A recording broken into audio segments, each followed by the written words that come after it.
जो यहाँ मौजूद हैं, आपके हम कुछ सवाल लेने की कोशिश करेंगे। 30 मिनट का वक्त हमने उसके लिए तय कर रखा है। इस तरह से ये 2 घंटे की बहस पूरी होगी। 2-3 बुनियादी बातें हैं जिनका हमें ध्यान रखना है। किसी भी किस्म की नारेबाजी में हमें शरीक नहीं होना है। ये हल्ला गुल्ला नहीं है, क्योंकि पूरी दुनिया देख रही है, तो एक नज़ीर कायम करनी है, एक उदाहरण लोगों के सामने रखना है कि पढ़े लिखे लोग इत्तेफाकी और नाइत्तेफाकी रखते हुए भी, एक दूसरे से सहमति और असहमति रखते हुए भी बात कह सकते हैं। यहाँ पर मेरे JNU के प्रोफेसर बैठे हैं, पुरुषोत्तम अग्रवाल जी, जिन्होंने हमें क्लास में सिखाया है कि सहमति का साहस और असहमति का विवेक, और इसका ठीक उलट भी, ये बड़ा जरूरी है। दूसरी बात, ये किसी एक धर्म के बारे में बहस नहीं है, ये बात सबको स्पष्ट होनी चाहिए। किसी धर्म को महान बताने या किसी धर्म को कमतर बताने की ये बहस नहीं है। तो यदि कोई इस उम्मीद से देख रहा है या यहां आया है, तो मैं आपको आश्वस्त करना चाहता हूं कि आपको नाउम्मीदी हाथ लगेगी। इस बहस में बहुत ज्यादा धार्मिक प्रतीकों के इस्तेमाल को लेकर भी, ये दोनों लोग जो अभी आपको गंभीर दिख रहे हैं, भले लोग हैं, कल शाम को चाय पर मिले थे, बहुत हंसी मजाक भी इनके बीच हुआ था, और गलबैयां डालते हुए एक तस्वीर भी हुई थी।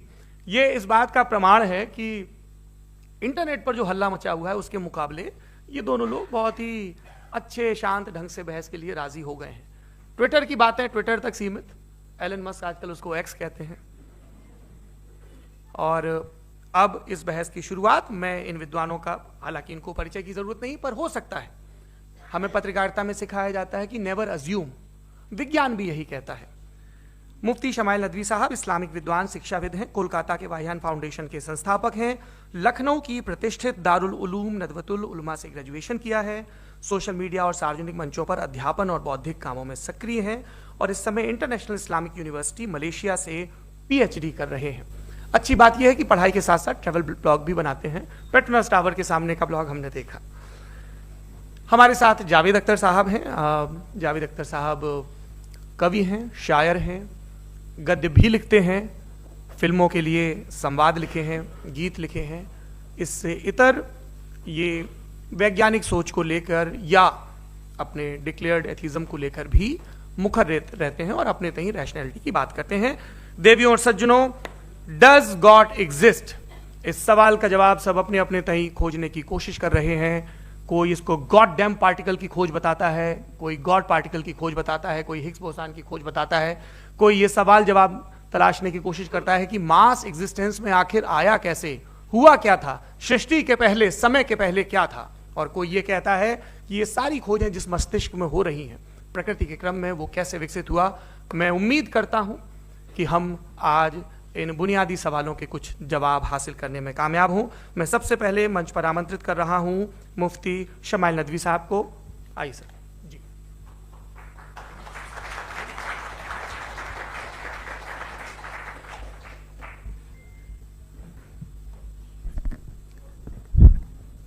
एक आखिरी गुजारिश, बोलना शुरू करें, आप लोग प्लीज अपने फोन फ्लाइट मोड पे या साइलेंट मोड पे रखें। एक बार चेक कर ले, कई बार बेध्यानी हो जाती है।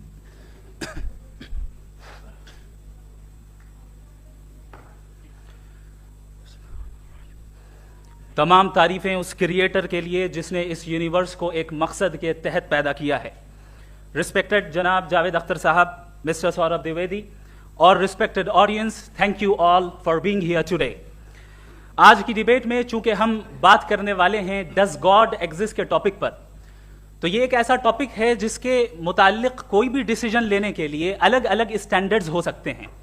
लिहाजा डिबेट के शुरू में ये ज़रूरी है कि हम ये जान लें कि आज के इस टॉपिक में कौन सा स्टैंडर्ड सही होगा और कौन सा गलत होगा।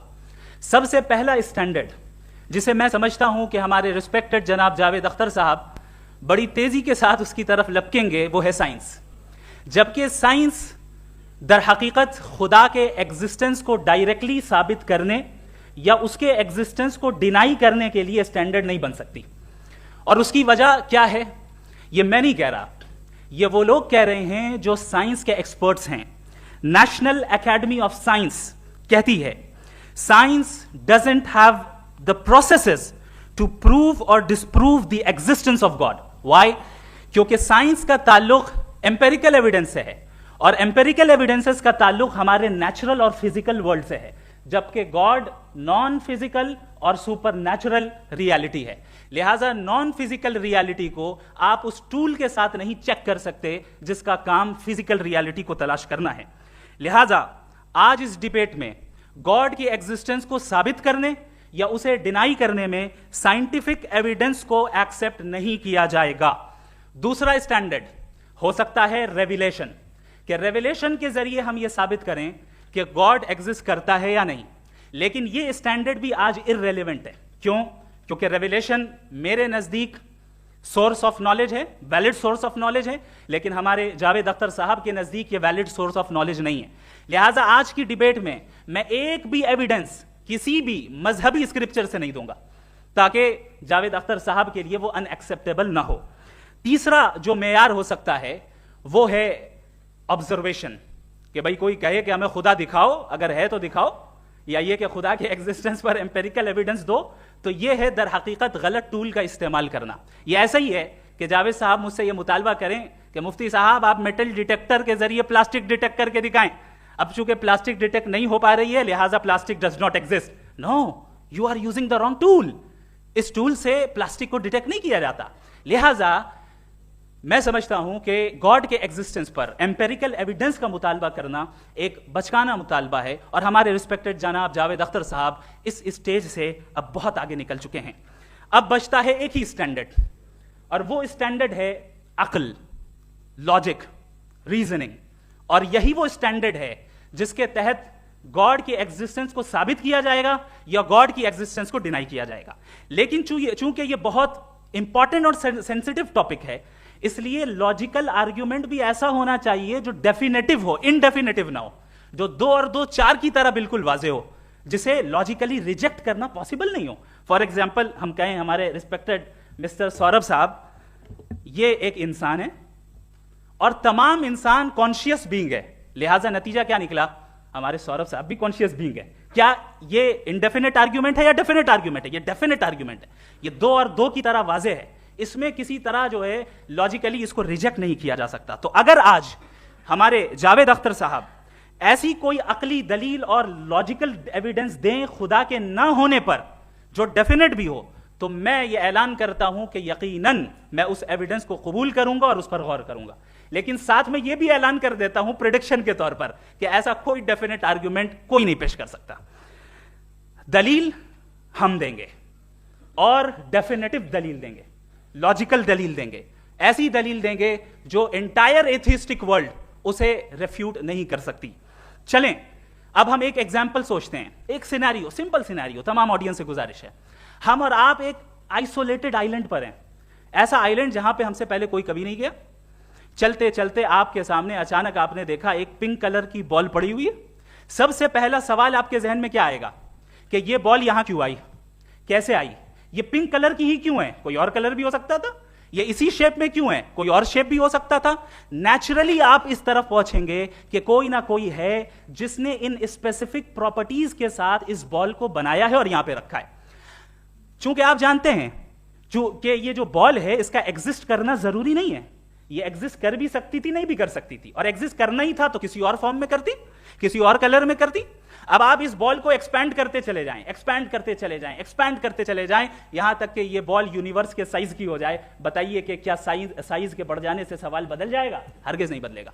अभी भी सवाल रहेगा ये यूनिवर्स कहां से आया, इन स्पेसिफिक प्रॉपर्टीज के साथ कहां से आया, क्यों आया, किसने बनाया, ये सवाल उस वक्त भी वैलिड रहेगा।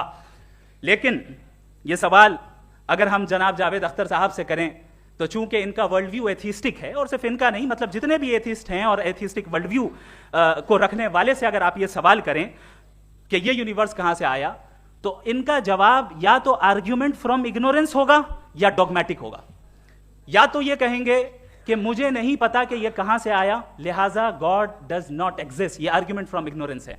या ये कहेंगे कि ये यूनिवर्स खुद ब खुद बन गया, इसका मतलब ये है कि उस बॉल को भी खुद ब खुद बन जाना चाहिए। लेकिन बॉल के ताल्लुक से ये एक्सप्लेनेशन एक्सेप्ट नहीं की जाएगी कि ये खुद ब खुद बन गई, लेकिन यूनिवर्स के ताल्लुक से कर दिया जाएगा। इसे हम दूसरे अल्फाज में डॉगमा भी कह सकते हैं। दूसरी चीज, हमारे जावेद अख्तर साहब जरूर गॉड ऑफ गैप्स की मिसाल भी जरूर देंगे, और मिसाल देंगे कि पहले ज़माने में बिजलियां कड़कती थी तो लोगों ने किसी एक खुदा की तरफ, और बारिश होती थी तो दूसरे खुदा की तरफ मंसूब कर दिया, उनके पास दलील नहीं थी। यह हमारा वर्ल्ड व्यू है ही नहीं, यह हमारा वर्ल्ड व्यू है ही नहीं, क्योंकि नेचुरल फिनोमेना के प्रोसेस की इंटरप्रिटेशन को जान लेने से यह कहां से साबित हो गया कि गॉड एग्जिस्ट नहीं करता है। इस पर मैं इंशाल्लाह अभी आगे बात करूंगा। आप हजरात ये भी देखेंगे, और मैं ये एक्सपेक्ट करता हूं कि हमारे रिस्पेक्टेड जनाब जावेद अख्तर साहब जरूर इमोशनल आर्ग्यूमेंट्स भी देंगे, जो कि एक लॉजिकल फेलेसी है जब बात आती है ट्रुथ को डिसाइड करने में। क्यों? मिसाल के तौर पर वो कहेंगे कि अगर गॉड है तो इविल क्यों एग्जिस्ट करता है, जबकि मैं कहता हूं इविल का एग्जिस्ट करना गॉड के एग्जिस्ट करने की दलील है, उसके खिलाफ नहीं है। चूंकि अगर गॉड है तो हम सब उसके सामने अकाउंटेबल हैं, और अगर हम अकाउंटेबल हैं तो अकाउंटेबिलिटी के लिए इविल का मौजूद होना जरूरी है, उसके बगैर हम अकाउंटेबल नहीं हो सकते। और अगर हम अकाउंटेबल नहीं हैं तो हम जनाब जावेद अख्तर साहब से पूछेंगे कि आप बताएं कि फिर सफरिंग इस दुनिया में क्यों है? अगर खुदा नहीं है तो सफरिंग क्यों है? और उन लोगों के जज्बे का क्या जिनके अंदर सफरिंग के बाद इंतकाम लेने का जज्बा पाया जाता है और वो इस दुनिया से ऐसे ही चले गए, क्या उनकी सारी तकलीफें बेकार चली जाएंगी? अब आ जाएं उसी एग्जाम्पल की तरफ कि बॉल, मुझसे अगर कोई पूछे इस बॉल को किसने बनाया और या इस एक्सपेंडेड बॉल को किसने बनाया, मैं कहूंगा कि चूंकि ये यूनिवर्स और इस यूनिवर्स की तमाम चीजें कॉन्टिंजेंट हैं। कॉन्टिंजेंट होने का मतलब ये होता है कि जो अपने एग्जिस्टेंस पे किसी के ऊपर डिपेंड करती हो, तो जाहिर है ये यूनिवर्स कॉन्टिंजेंट है। और अगर कोई चीज कॉन्टिंजेंट नहीं है तो मैं रिक्वेस्ट करूंगा कि मुझे दिखा दें कि कौन सी चीज यूनिवर्स में कॉन्टिंजेंट नहीं है, हम भी जरा गौर कर लें और हम भी देख लें।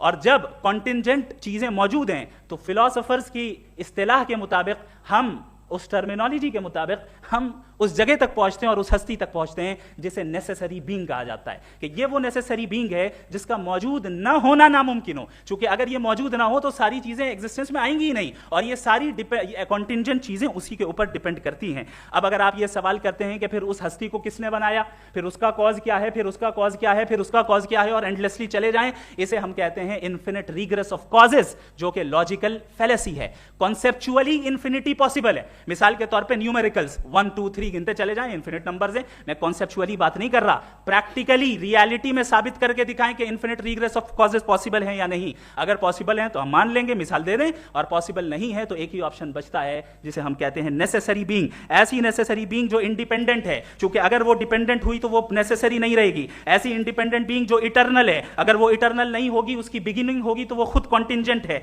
ऐसी बीइंग जो पावरफुल है, क्योंकि कॉन्टिंजेंट को एक्चुअलाइज करने के लिए पावर चाहिए। ऐसी बीइंग जो इंटेलिजेंट है और नॉलेजेबल है, क्योंकि ये यूनिवर्स स्पेसिफिक फॉर्म और स्पेसिफिक लॉज ऑफ नेचर के तहत प्रिसाइजली चल रहा है। Thank you. थैंक यू मुफ्ती साहब। मैं इन दलीलों के बाद जावेद अख्तर साहब से गुजारिश करूंगा, आप बैठ के बोलना चाहेंगे या बाहर? जी।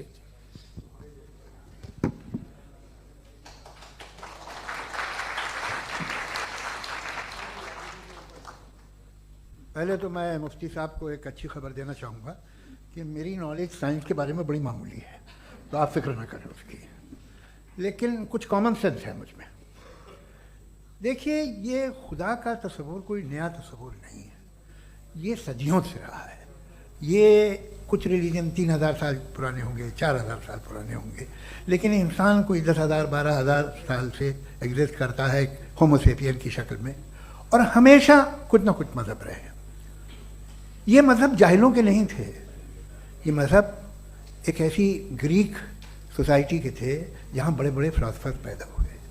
ये मज़हब इजिप्शियंस के थे जिन्होंने पिरामिड्स बनाए थे। ये रोमन्स के थे कि जिनका आर्किटेक्चर और सेनेट यानी पहली बुनियाद डेमोक्रेसी की, लिमिटेड थी मगर डेमोक्रेसी थी, ये उन लोगों ने किए थे। तो इनका जो जुपिटर था, रा था, ज़्यूस था, उन्हें उस पर इतना ही एतमाद था जितना आज किसी मजहबी आदमी को अपने खुदा पे होगा। क्रिश्चियनिटी आने से पहले यूरोप में एक मज़हब था जर्मेनिक रिलीजन। उसका एक खुदा था, उसकी एक बीवी थी, उसके 2 बेटे थे, एक बेटी थी। फिर जर्मनी में जब यूरोप में क्रिश्चियनिटी आई तो वो खुदा, उसकी बीवी और पूरे ख़ानदान चला गया। तो हमने, अगर हम हिस्ट्री देखें तो खुदा जो है वो ज़्यादातर फ़ानी है, वो हमेशा रहे नहीं। और वो जो लोग इन्हें मानते थे उनको आप कहें वो तो जाहिल थे, उन्हें तो कुछ पता ही नहीं था, ऐसा नहीं है। वो अपने वक्त में बड़े काबिल लोग थे और अपने वक्त में उन्होंने बड़े बड़े काम किए हैं, फिलोसफर थे, साइंटिस्ट थे, लेकिन उनका मज़हब कहाँ गया? उनके खुदा कहाँ गए? आज जो खुदा हैं दुनिया में लोग उन्हें मानते हैं। आपको क्या मालूम कि कितने वर्षों के बाद क्या होने वाला है? हम यूरोप में देखते हैं तो चर्च खाली हैं। तो वक्त के साथ चीज़ें बदलती हैं। जहाँ तक इसका ताल्लुक है मजहबों का, हर मजहब आपसे एक चीज़ मांगता है, फेथ। ये फेथ क्या चीज़ होती है? What is the difference between faith and belief? ये तो बहुत ही अहमखाना बात होगी कि कोई आदमी कहे साहब अगर खुदा है तो मुझे दिखाइए। ये तो जाहिलाना बात हुई। मैंने तो नॉर्थ पोल नहीं देखा है, मगर मैं मानता हूँ कि नॉर्थ पोल है। मैं क्यों मानता हूँ? इसलिए कि अगर ये दुनिया राउंड है तो उसका कोई टॉप होगा। कुछ लोग हैं जो वहाँ गए भी हैं, कॉमन सेंस कहता है कि ऐसा होगा, सबूत है, गवाह है, रीज़न है। तो ये मेरा फेथ नहीं है। तो फेथ में और बिलीफ में डिफरेंस क्या है? जो मजहब मांगता है आपसे, हर मजहब फेथ मांगता है। फेथ का मतलब ये है कि ना कोई गवाह हो, ना कोई सबूत हो, ना कोई रैशनल हो, ना कोई लॉजिक हो, ना कोई प्रूफ हो, मगर तुम एक बात को मानो। ये है फेथ। वरना बिलीफ होता। अगर इसमें कुछ भी सबूत होते, गवाह होते, तो फिर इसे आप बिलीफ कहते हैं। जैसे मेरा बिलीफ है कि नॉर्थ पोल है, मेरा फेथ थोड़ी है। फेथ इन तमाम शर्तों को रद्द करता है। तो फिर स्टुपिडिटी क्या है? अगर मैं एक बात ऐसी मानूं जिसकी ना कोई लॉजिक है, ना कोई रैशनल है, ना कोई प्रूफ है, ना कोई गवाह है,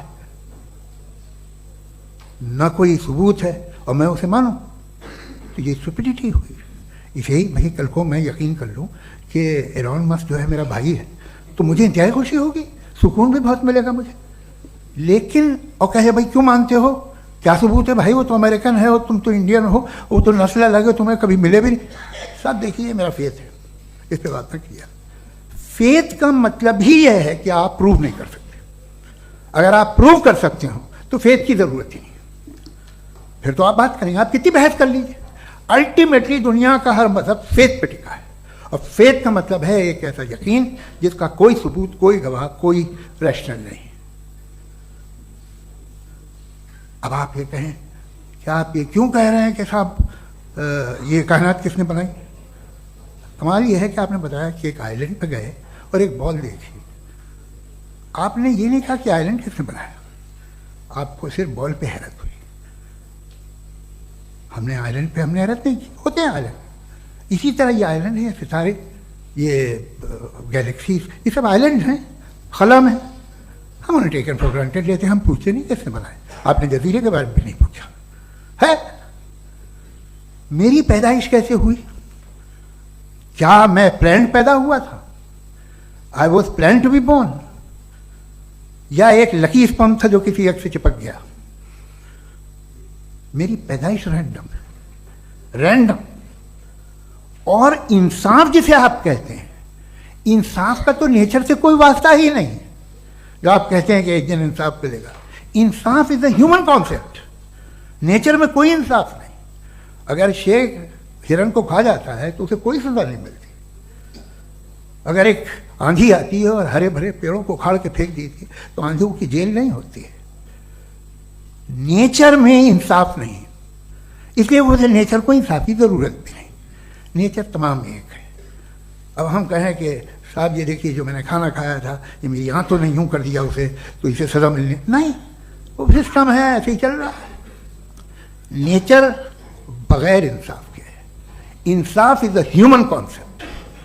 तो जो आपसे कहता है कि मैं तुम्हें इंसाफ दूंगा, वो इंसानी जहन की पैदावार है। ये नेचुरल है ही नहीं, ये आसमानी है ही नहीं। नेचर का तसव्वुर, इंसाफ का तसव्वुर। भाई आप साथ मिलते हैं, अब आप लेफ्ट हैंड ड्राइव करते हैं, ये क्या है? तमाम सच, तमाम नेकी, तमाम शराफत लेफ्ट हैंड ड्राइव है। वरना क्या होगा, या तो आप क्रॉस कर देंगे, आपका एक्सीडेंट हो जाएगा, या आप किसी को मार देंगे, या ट्रैफिक जैम हो जाएगा। झूठ, बेईमानी, रिश्वतखोरी, ये तमाम जो है driving on the wrong side, इसके ऊपर कुछ नहीं। ये तो हमने बनाया, जैसे हमने लेफ्ट हैंड ड्राइव बनाई है। ये कॉन्सेप्ट ऑफ इंसाफ जो है ये हमारा है, इसका नेचर से कोई वास्ता नहीं। शेर खा जाता है हिरन को, उसे जेल होती है क्या?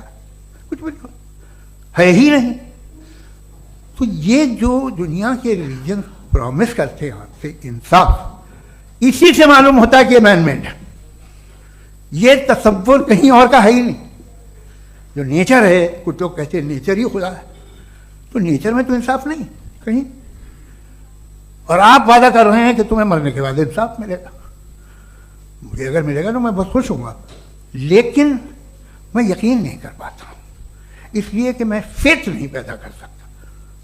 The very fact that religions demand faith, इसका मतलब है कि उनके पास जस्टिफिकेशन नहीं है।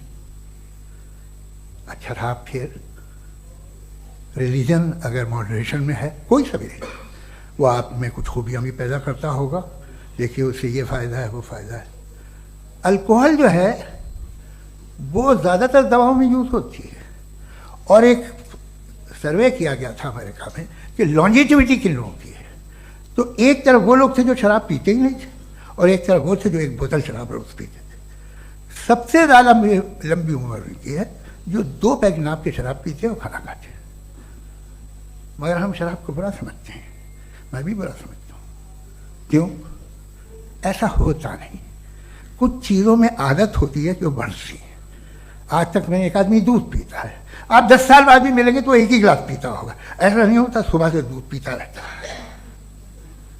मिल्कोहलिक मैंने नहीं देखे, अल्कोहलिक होते हैं। ये टेंडेंसी है मजहब की कि वो बढ़ता है, जैसे कैंसर बढ़ता है, जैसे शराब बढ़ती है। कुछ लोग होंगे जो उसे सही तरह से यूज़ करते हैं। मुझे यकीन है कि हमारे मुफ्ती साहब भी उनमें से एक हैं, इनसे बहुत खुशी हुई मुझे इनसे मिलकर।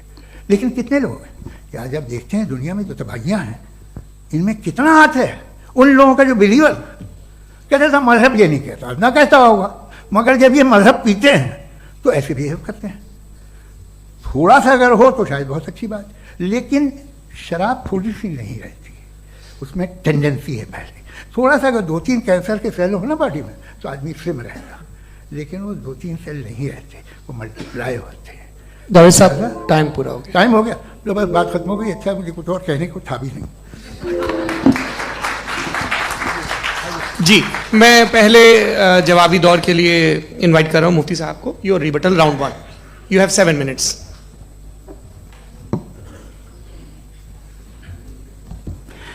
Thank you very much Javed साहब, आपकी बात को सुनकर बड़े महजूज हुए हम लोग। महजूज, do you understand? We enjoy. Okay, अब थोड़ा सा लॉजिकली उसको हम लोग देखते हैं। दरअसल हम लोगों ने कल गुजारिश की थी मुफ्ती साहब से भी, जावेद साहब से भी, कि हिंदुस्तानी जबान आम फहम सबको समझ में आ जाए, और जहां कहीं आप मुश्किल शब्द इस्तेमाल करें वहां बताते भी चलें।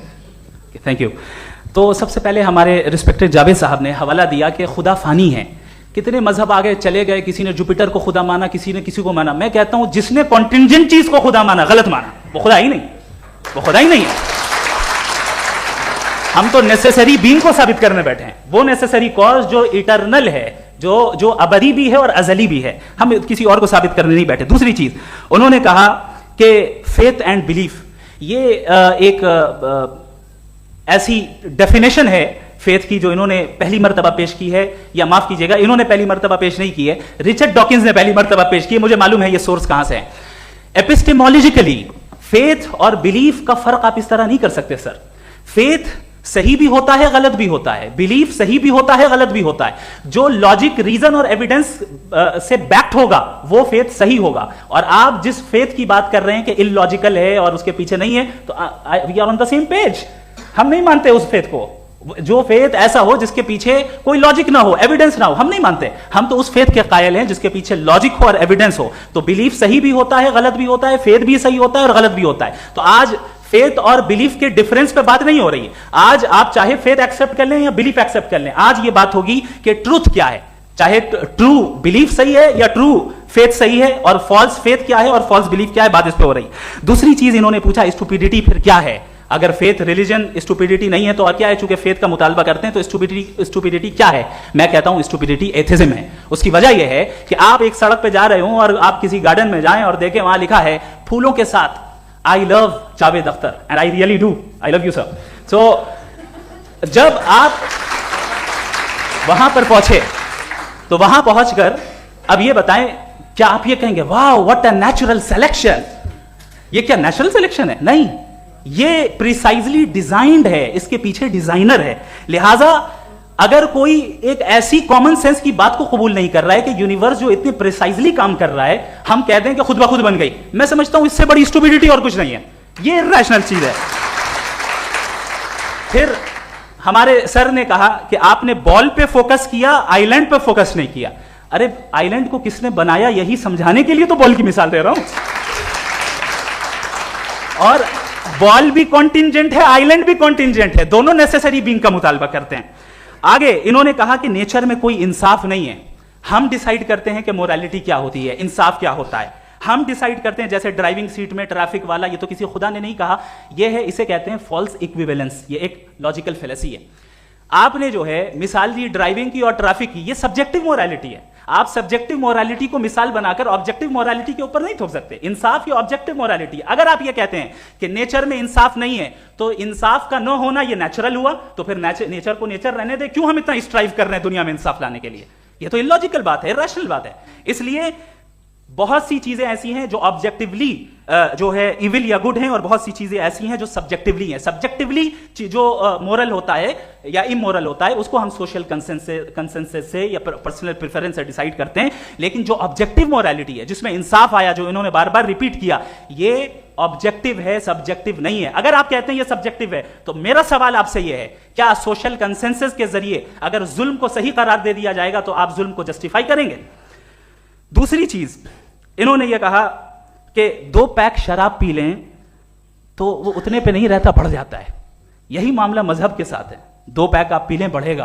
तो ये एक ऐसी मिसाल है, इसको कहीं भी फिट कर लें कि आप एथिज्म पे जब फिट करें, जब आप 2 पैक एथिज्म का लेंगे ना, तो वो बढ़ बढ़ के नॉर्थ कोरिया बनेगा। Thank you.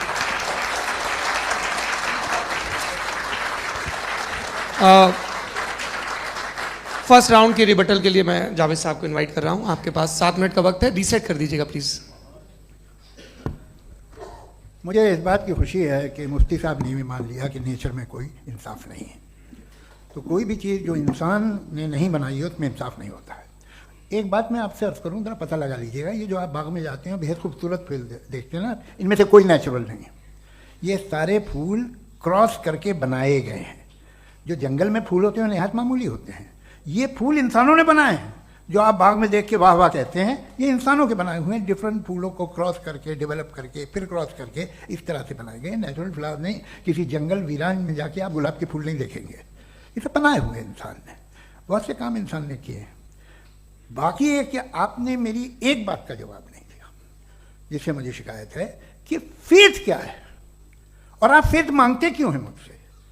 आप तो लॉजिकल हैं, आपके पास तो सारे रैशनल हैं, आपके पास सारे सबूत हैं, तो आपको फेथ की डिमांड क्यों करते हैं कि भाई तुम सरेंडर कर दो और सवाल मत करो?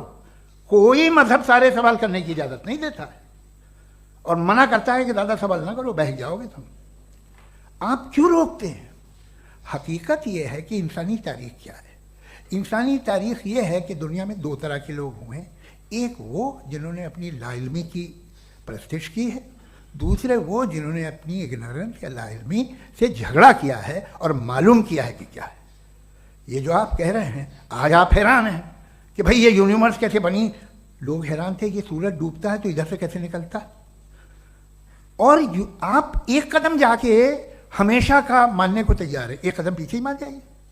भाई आप इसके बाद जाते हो, कहते सवाल ना करना कि ये कहाँ से आया, ये पावर तो हमेशा से हमेशा रहेगी। तो आप यूनिवर्स के बारे में मानने में क्या तकलीफ है? एक कदम पहले रुक जाइए, ये हमेशा से थी या नहीं थी हमें मालूम नहीं है। और ये कहना कि हमें मालूम नहीं है, कमाल ये है कि दुनिया के सारे मजहब सब जानते हैं ये दुनिया कैसे बनी थी, कैसे मिटेगी, मरने के बाद क्या होगा, इनको सब इल्म है। इनको किसी को डायनासोर होते थे पहले ये नहीं पता था, किसी को नहीं पता। किसी भी दुनिया की मजहबी किताब में डायनासोर का जिक्र नहीं है, लेकिन बाकी सब बातें, how to make universe in 4 easy lessons and बाकी सब पता है। जिसको सब पता है वो गड़बड़ है। हम में ये इंकिसार, ये ह्यूमिलिटी होनी चाहिए कि हम ये कहें कि हमें ये बहुत सारी बातें नहीं मालूम, लेकिन हम उनकी परस्तिश ना करना, अपनी लाइल्मी को की परस्तिश ना करें, हम उसे पता लगाने की कोशिश करें। जिस दुनिया में आप बैठे हैं सर, ये हॉल जो है, ये इलेक्ट्रिसिटी जो है, ये माइक जो है, जिस हवाई जहाज से आप आए थे वो जिस कार से आप यहाँ आए हैं, ये सब उन लोगों की बनाई हुई है जिन्होंने सवाल किए थे। ये दुनिया जिसमें आप आज आराम से हैं, ये उन लोगों की बनाई है कि जिन्होंने सवाल किए थे, और हर स्टेज पे इन सवालों को मकरूह कहा गया था, गलत कहा गया था। आप जरा तारीख पढ़िए, एक बड़ी दिलचस्प किताब है बर्ट्रैंड रसेल की, जिसमें उसने रिलीजन एंड साइंस कि कब से रिलीजन जो है साइंस के अगेंस्ट है, और हद तो यह है कि भाप के इंजन के खिलाफ थे, स्टीम इंजन के भी खिलाफ थे, और फतवे हुए उन पर, वेटिकन ने दिए। तो ये हमेशा, अभी जैसे ही ये राइट विंगर आते हैं अमेरिका में पावर में, तो वो जो अपना ये क्या बोलते हैं उसे, सीड क्या बोलते हैं, सीड क्या जो, हाँ नहीं सीड जो होते हैं जिस पे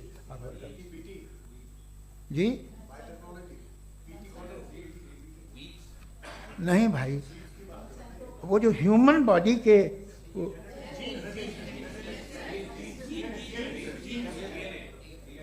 उस पर रिसर्च बंद हो जाती है, रिपब्लिकन नहीं करने देते। अरे भाई इतना डर क्या है तुम्हें? एक ज़माने में बहुत नाराज थे ये सारे मजहबी लोग कि ये इंसान तो इंसान बनाने की कोशिश कर रहा है। आपको क्या तकलीफ भाई, बना ले तो बना लेने दो, ये खौफ क्या है? और ये सब आज जो आप कह रहे हैं नामुमकिन है, ये कैसे हुआ? मुझे एक किस्सा याद आता है। जब मैं छठी क्लास में था तो मैं मैथमेटिक्स में बहुत वीक था, तो एक टीचर रख दिया गया, उसने 1 2 3 4 5 6 7 तो सिखा दिया मुझे। वो दिन मैं भूल नहीं सकता हूँ मुफ्ती साहब, जिस दिन उसने ये बताया कि 1/2 क्या होता है और 3/4 क्या होता है, मुझे ऐसा लगा कि मेरा सर बीच से फट जाएगा। ये आदमी कह रहा है कि जो दीवार के अंदर जाओ वॉक करते हुए। आज हंसता हूँ मैं इस बात पे। तो आज जो बातें आपके जहन से बिल्कुल परे हैं और आप हैरान होते हो उन्हें देख के, एक वक्त आएगा कि मामूली लगेंगे। और हुआ है, आपकी इंसानी तारीख ही है। इतनी जल्दी सारे फैसले आप मत कर लीजिए, थोड़ा ये ह्यूमिलिटी रखिए कि भाई ये हमें नहीं मालूम। ये कहने में क्या आ रहा है? ये यूनिवर्स कहाँ तक फैली, ये कब से है और कब तक रहेगी, हमें नहीं मालूम। आपने फैसला कर लिया कब बनी। ये आपके हिसाब से कोई 14 बिलियन ईयर्स बनी जो समझा जाता है। उससे पहले हजारों करोड़ों अरबों साल तक खुदा बैठा क्या कर रहा था? खामोश बैठा था, ऐसे ही जमाइयाँ ले रहा था। फिर उसे आइडिया आया, यार एक काम करते हैं, वक्त अच्छा गुजर जाएगा, यूनिवर्स बनाते हैं। सोचिए, वो तो हमेशा से है ना, मगर यूनिवर्स हमेशा से नहीं है, ये तो बनाई गई है। और उससे पहले क्या था, इनका क्या काम था? कैसी बात है, ये बड़ा आसान है। जो बात हमें आज धीरे धीरे पता चली है, बरसों 2000 और 2500 साल पहले आपको किसी ने बता दिया कि क्या था, आप मान गए, और तब से वही मान रहे हैं जो 2500 साल पहले कहा गया था। सब कुछ बदल गया है, सॉल्व हो रही हैं चीज़ें। अभी साइंस बिल्कुल दावा नहीं करती, या कोई फिलोसफर ये दावा नहीं करता कि हमें सब मालूम, बल्कि वो कहता है कि हमें जितना मालूम होता है उससे ये मालूम होता है कि हमें कितना कम मालूम। तो हम अपनी जहालत से लड़ें, उसकी परस्तिश न करें। जी, थैंक यू सो मच। मैं तर्कों की श्रृंखला में राउंड 2 के लिए मुफ्ती साहब को आमंत्रित कर रहा हूँ। आपके पास एक बार फिर से 7 मिनट का वक्त है। शुक्रिया। जनाब जावेद अख्तर साहब कई मर्तबा दोहरा रहे हैं कि फेथ का मतलब बताइए, फेथ का मतलब बताइए। मैंने बता दिया, फेथ सही भी होता है, गलत भी होता है। और आज हम फेथ पे बात नहीं कर रहे, हम ट्रुथ और डज गॉड एग्जिस्ट पे बात कर रहे हैं। क्या डज गॉड एग्जिस्ट, ये ट्रुथ यानी गॉड है या नहीं है, इसमें से दोनों ट्रुथ क्या है। अब आप उसे फेथ कह लें, बिलीफ कह लें, नॉट माई बिजनेस। उसके बाद आपने कहा कि भाई सवाल करने से मजहब रोकता है। मैं कहता हूं जो रोकता है वो रोकता होगा, मैं नहीं रोकता, बल्कि सवाल करें, सवाल करना चाहिए। सवाल कर करके तो हम आगे बढ़ते हैं, तरक्की करते हैं, और इसीलिए मैं आज यहां पे आया हूं। लेकिन सवाल सिर्फ खुदा से नहीं होगा, आपसे भी होगा। सवाल एथिज्म से भी होगा, सवाल सिर्फ मजहब से नहीं होगा, सबसे होगा। और आज मैं सवाल करूंगा और उम्मीद है कि आप जवाब देंगे। अभी तक आपने वैसे कॉन्टिंजेंसी आर्गुमेंट का कोई जवाब नहीं दिया। चलें, आपने कहा यूनिवर्स के बारे में इटर्नल क्यों नहीं बोल देते। ये चूंकि लॉजिकली पॉसिबल ही नहीं है कि यूनिवर्स इटर्नल हो। यूनिवर्स एक कॉन्टिंजेंट चीज है जो टाइम एंड स्पेस के पाबंद है, टाइम एंड स्पेस से बाउंड है। जो टाइम एंड स्पेस से बाउंड होगा वो कॉन्टिंजेंट होगा, जो कॉन्टिंजेंट होगा वो उसकी बिगिनिंग हुई होगी, जिसकी बिगिनिंग हुई होगी वो इटर्नल नहीं हो सकता। ये तो कॉमन सी बात है। आपने कहा कि किसी मजहबी किताब में डायनासोर का जिक्र नहीं है। अफसोस कि आज तक किसी मैथमेटिक्स की किताब में मुझे डायनासोर का जिक्र नहीं मिला। तो इसका मतलब मैथमेटिक्स की किताब बेकार है? नहीं, उसका वो टॉपिक नहीं है। रेवलेशन का और मजहबी किताबों का टॉपिक ये नहीं है कि आपको आके बताए साइकिल कैसे बनाते हैं, या आकर ये बताएं कि जो है डायनासोर कब था। वो तो मोरालिटी सिखाने आया है, गॉड के बारे में बताने आया, नॉन फिजिकल रियलिटी की हकीकत को सिखाने के लिए आया। रिलीजियन साइंस को रोकता है? नहीं रोकता। अगर रोकता है तो गलत करता है। रिलीजियन साइंटिज्म को रोकता है, जिसमें हमारे जावेद साहब मुब्तला है। साइंस और साइंटिज्म में फर्क है। साइंटिज्म यह है कि आप समझें कि साइंस और साइंटिफिक मेथोडोलॉजी ये नॉलेज को हासिल करने का वाहिद सोर्स ऑफ नॉलेज है। यह है साइंटिज्म। हम इसे रिजेक्ट करते हैं। हम साइंस को तो तरक्की करते हैं, भाई आप हमारी पूरी तारीख कर लें, पढ़ लें तो आपको पता चल जाएगा। बहरहाल ये अलग टॉपिक है। उसके बाद इन्होंने एक लफ्ज कहा, वेटिकन ने फतवा दिया। वेटिकन का फतवे से कोई ताल्लुक नहीं है, दोनों कॉन्ट्राडिक्टरी अल्फाज हैं। उसके बाद उन्होंने कहा कि भाई हमें नहीं मालूम। अगर नहीं मालूम तो क्लियरली कह देना कि नहीं मालूम है, इसमें क्या हरज है? तो वही तो मैं कह रहा हूं ना कि आप कह दें कि नहीं मालूम, लेकिन क्लेम क्यों कर रहे हैं कि गॉड एग्जिस्ट नहीं कर रहा है? आप कह दें नहीं मालूम है, हो सकता है हो सकता ना हो, लेकिन आप क्लेम कर रहे हैं। The moment you say God does not exist, this is a claim, and now the burden of proof is upon you too, जैसे हमारे ऊपर है। और क्यों है मैं बताता हूं, क्यों है ये भी मैं बताता हूं। फिलोसॉफिकली जो क्लेम होता है ना, सिर्फ ये नहीं होता कि इंसान कहे पॉजिटिव क्लेम करे और नेगेटिव क्लेम करे तो बर्डन ऑफ प्रूफ नहीं है। आप मिसाल के तौर पे मैं कहूं कि फुला उस कमरे में कोई नहीं है, मैंने एक नॉलेज का क्लेम किया है। उस कमरे में कोई नहीं है, मैंने एक नॉलेज का क्लेम किया। या तो मैं कहूं मुझे नहीं पता, हो भी सकता है नहीं भी हो सकता है, this is not a claim. लेकिन जब मैं कह रहा हूं कि वहां कोई नहीं है या मैं कह रहा हूं वहां कोई है, दोनों क्लेम है और दोनों के ऊपर बर्डन ऑफ प्रूफ है। हमारे ऊपर भी बर्डन ऑफ प्रूफ है। मैंने कंटिजेंसी आर्ग्यूमेंट दिया, इसे तोड़कर दिखाइए। आखिरी चीज, इन्होंने कहा कि खुदा दुनिया बनाने से पहले 150 साल पहले या करोड़ों साल पहले क्या कर रहा था। अरे हजरत, चलें बहरहाल मैं जवाब दे देता हूं। आप हमारे रिस्पेक्टेड पर्सनालिटी हैं, अगर आप नहीं होते तो मैं ऐसे एंटरटेन ही नहीं करता। टाइम, ये 100 साल पहले या 100 साल बाद, पहले बाद में अभी, ये वो अल्फाज हैं जिनका ताल्लुक टाइम से है। टाइम शुरू ही हुआ है यूनिवर्स की बिगिनिंग के बाद, तो उसके पहले खुदा क्या कर रहा था? सवाल इलॉजिकल है, ये फेलेसी है। यानी आप ये कह रहे हैं कि यूनिवर्स के बनने से पहले खुदा क्या कर रहा था? टाइम के बनने से पहले, पहले का ताल्लुक टाइम से, टाइम उस वक्त था ही नहीं, तो ये सवाल ही इनवैलिड है खुदा के ताल्लुक से। दूसरी चीज, आर्ग्यूमेंट ऑफ कंटिजेंसी जो मैंने आपके सामने पेश की है, आपने बार बार ये प्रूफ किया और ये कह रहे हैं कि गॉड ऑफ गैप्स। देखिए, पहले नहीं मालूम था, साइंस ने कर दिया। सिंपल सी मिसाल से मैं समझा देता हूं। जिस गैप्स की आप बात कर रहे हैं ना, साइंस उन गैप्स को जिन चीज के जरिए भी प्रूव करेगा वो कॉन्टिजेंट ही होगा। अब चाहे वो फोर्स हो, मैटर हो या एनर्जी हो। लिहाजा सवाल हमारा उस वक्त भी वैलिड होगा जब तक कि आप नेसेसरी बीइंग पे ना आ जाएं। और इन्फिनिट रिगरेस पॉसिबल नहीं है of causes in practical world, तो जाहिर है कहीं रुकना पड़ेगा। जहां रुकेंगे वही खुदा है। दूसरी चीज, आपने ये कहा, क्या कह रहा था मैं, किस point? What? Oh no, after that. Just now. हाँ, जहां रुकेंगे वही खुदा है। बहरहाल, तो टाइम का जिक्र हो गया, गॉड ऑफ गैप, सॉरी या इसकी एक मिसाल आप ले लें।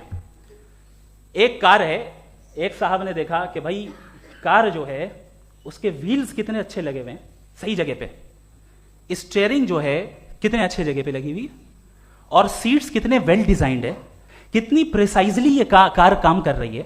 तो जरूर कोई ना कोई इसे क्रिएट किया है, किसी ने क्रिएट किया है। अब जावेद साहब आए और कहें, अरे जनाब बोनेट खोलिए, इसमें इंजन है, इंजन इस कार को चला रहा है, hence prove no one has created the car. This is illogical, this is irrational. आपने इंजन के जरिए उस गैप को तो साबित किया, लेकिन क्या उससे कार की जो क्रिएशन है और उसका जो क्रिएटर है ये इंपॉसिबल हो जाए? ऐसा पॉसिबल है? उसका सवाल खत्म हो जाए, ऐसा पॉसिबल है? नहीं। आपने गैप्स को फिल करके, कॉन्टिंजेंट चीजों से गैप्स को फिल करके हमारे ऑब्जर्वेशन को और ब्रॉड कर दिया। अब हमें और पता चल गया कि ये जो कार है इसका सिस्टम कितना ज्यादा कॉम्प्लेक्स है। पहले कम समझते थे, अब कॉम्प्लेक्सिटी और ज्यादा वाजे हो गई। अब हमें समझ में आ रहा है कि हमारी सर्टेनिटी और बढ़ गई कि जरूर इस कार को किसी ना किसी ने बनाया। यही मामला यूनिवर्स का है। साइंस हमेशा फिजिकल वर्ल्ड की चीजों को ही फिल करती जाएगी और फिजिकल चीजों से ही करती जाएगी, क्योंकि एम्पिरिकल एविडेंस का ताल्लुक फिजिकल वर्ल्ड से। आप साइंस के जरिए मेटाफिजिकल रियलिटी को कभी साबित नहीं कर सकते। ये रॉन्ग टूल का इस्तेमाल करना है। ये वही काम है कि आप मेटल डिटेक्टर से प्लास्टिक डिटेक्टर करने चलें, जो कि जाहिर है सही नहीं है। Thank you.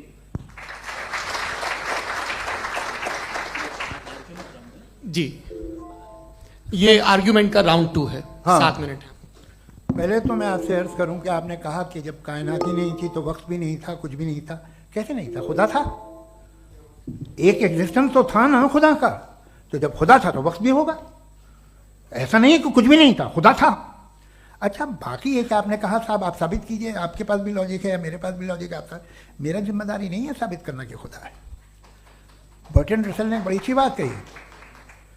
बर्टन रसल ने बड़ी अच्छी बात कही। मैं आपसे अगर ये दावा करूं कि एक चाय की केतली मरीख के चारों तरफ घूम रही है, मार्स के चारों तरफ, तो यह आपका काम नहीं है कि आप साबित करें कि कोई चाय की केतली नहीं है। ये मेरा काम है, मैंने दावा किया है। ये दावा तो मजहबी लोग करते हैं कि खुदा है। मैं क्यों साबित करूं कि नहीं है? जब तक आप मुझे कन्विंस नहीं कर देंगे मैं नहीं मानूंगा। आपकी जिम्मेदारी है, मेरी जिम्मेदारी नहीं है। दोयम ये कि ये जो आप कह रहे हैं, जो गैप्स हैं, ये गैप जब किसी मजहब को चैलेंज करते हैं, जब ऐसा कोई बात आती है तो हंगामा हो जाता है कि जब वो चैलेंज करें किसी फेथ को।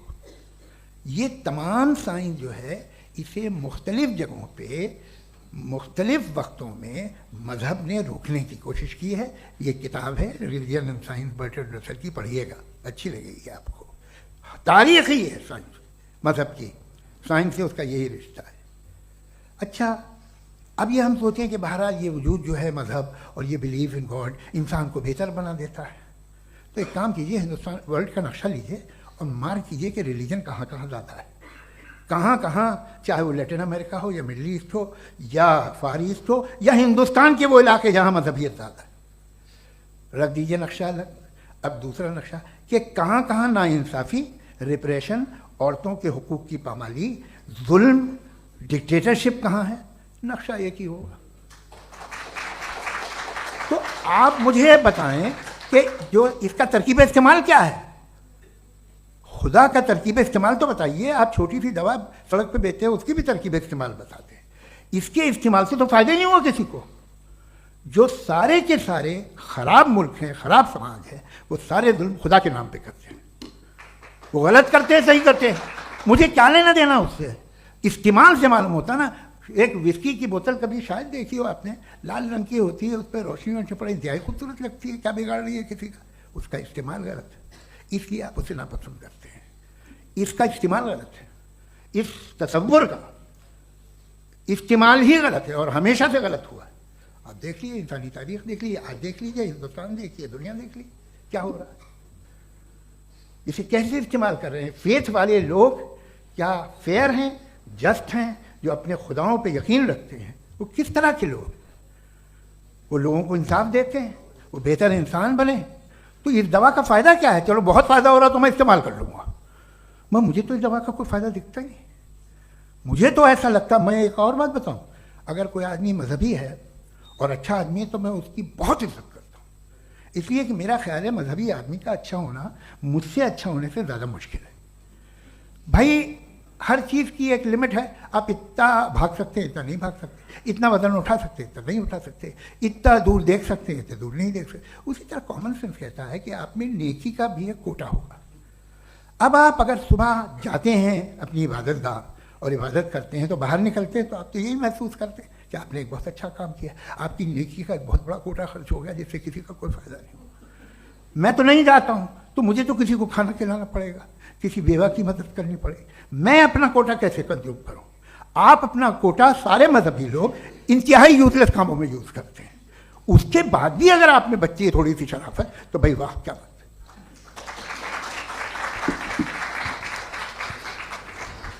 एक तो मुझे ये बात बहुत अच्छी लग रही है कि दोनों ही विद्वान समय को मानते हैं और बहुत समय से अपनी दलीलें और बाज दफ़ा समय से पहले अपनी तकरीरें पूरी करके अपनी अपनी कुर्सी पर बैठ रहे हैं। ये इस आर्ग्यूमेंट का राउंड 2 पूरा हुआ। अब रिबटल का राउंड 2 है और उसके बाद क्रॉस एग्जामिनेशन होगा। नहीं, आपका आर्ग्यूमेंट हो गया सर। हमारे यहाँ स्कूल के सिलेबस में पंच परमेश्वर कहानी पढ़ाई जाती है, प्रेमचंद जी की लिखी हुई। आप निश्चिंत रहिए, आपकी कोई राउंड में मिस नहीं होने दूंगा। रिबटल का राउंड 2, मुफ्ती शमाइल नदवी साहब।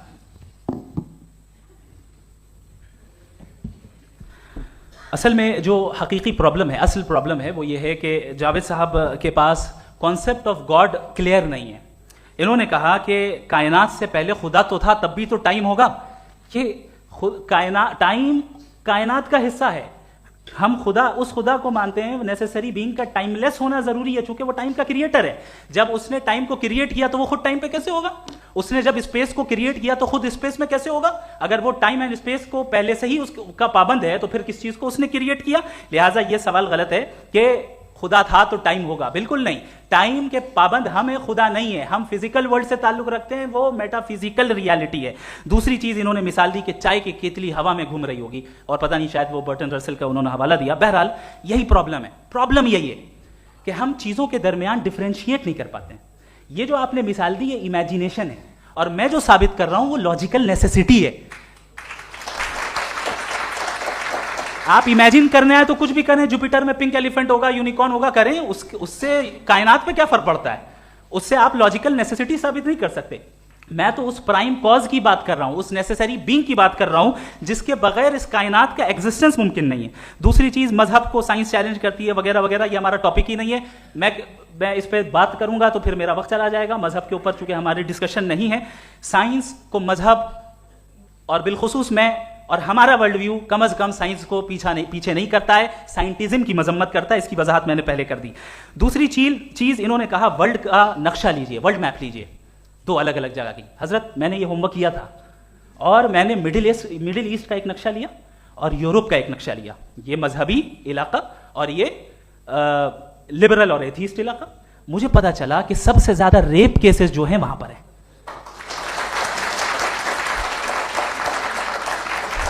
मुझे ये पता चला यूएन की रिपोर्ट के मुताबिक, मैं ये अपने घर से नहीं लेके आ रहा, कि जो वर्किंग वुमेन है यूरोपियन कंट्रीज में, उसमें 81% वुमेन सेक्सुअल हैरेसमेंट का वर्क में शुमार हो रही है। ये मिडिल ईस्ट में नहीं हो रहा है, वो मजहबी लोग हैं इसलिए नहीं हो रहा है। दूसरी चीज, आपने ये कहा कि मजहबी आदमी का अच्छा होना हमारे अच्छे होने से बहुत मुश्किल है, बहुत मुश्किल है। तो इसका मतलब यह है कि गॉड के अलावा आपके पास अच्छे और बुरे का कोई स्टैंडर्ड है। मैं चाहूंगा कि कन्वर्सेशनल स्टाइल वाली डिस्कशन और सेगमेंट पे इसी पे बात कर लेते हैं। Thank you very much.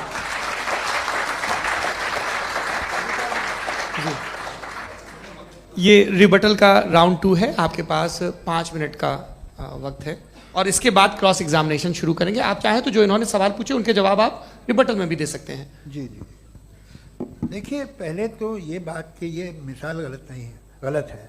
इन्होंने पहले ही हमको डिसार्म कर दिया। कल अकल से मामला सॉल्व नहीं हो सकता, लॉजिक से आप पहुंच नहीं सकते। ये एक मेटाफिजिकल चीज़ है। मेटाफिजिकल अजीब सा लफ्ज़ है, ठीक से किसी को माने नहीं मालूम इसके, तो ऐसा लगता है कुछ बड़ी चीज़ है।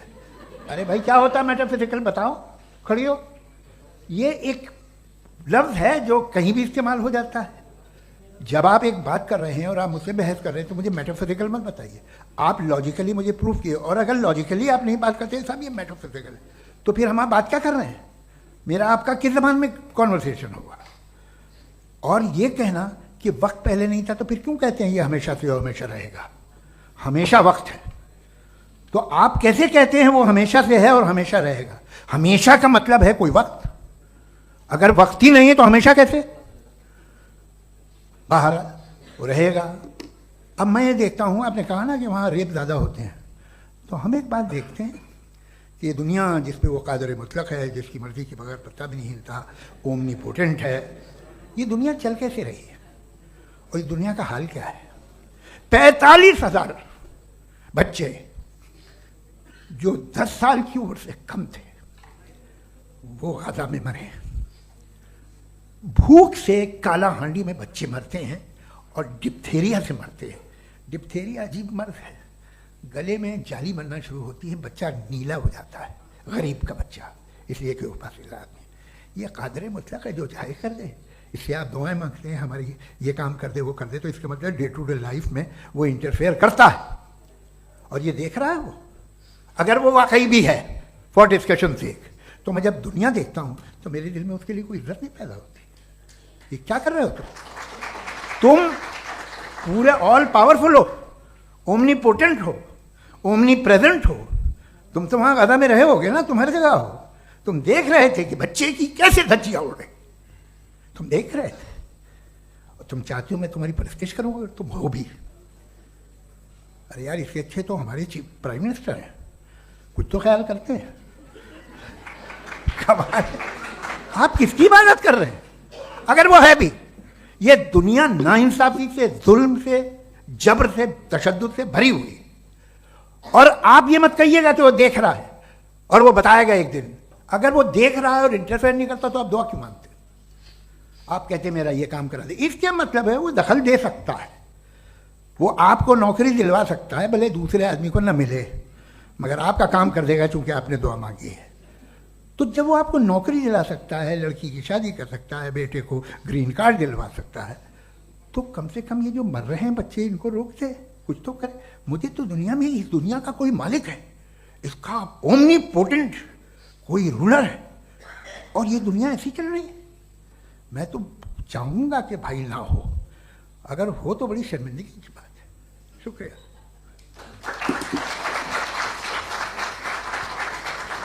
देवियों और सज्जनों, इस बहस के 2 राउंड और 2 रिबटल पूरे हो चुके हैं।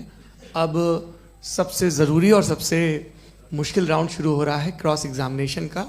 अब इन विद्वानों की सज्जनता की एक परख भी होगी और वक्त हमने 16 मिनट का तय किया है। पहला सवाल आप पूछना चाहेंगे? जी बिल्कुल। पहले बोले भी आप माइक ले लीजिएगा हाथ में, नीचे से। जी मैं बोलता हूँ, ये डायस हटा सकते हैं क्या हम थोड़ा क्विकली?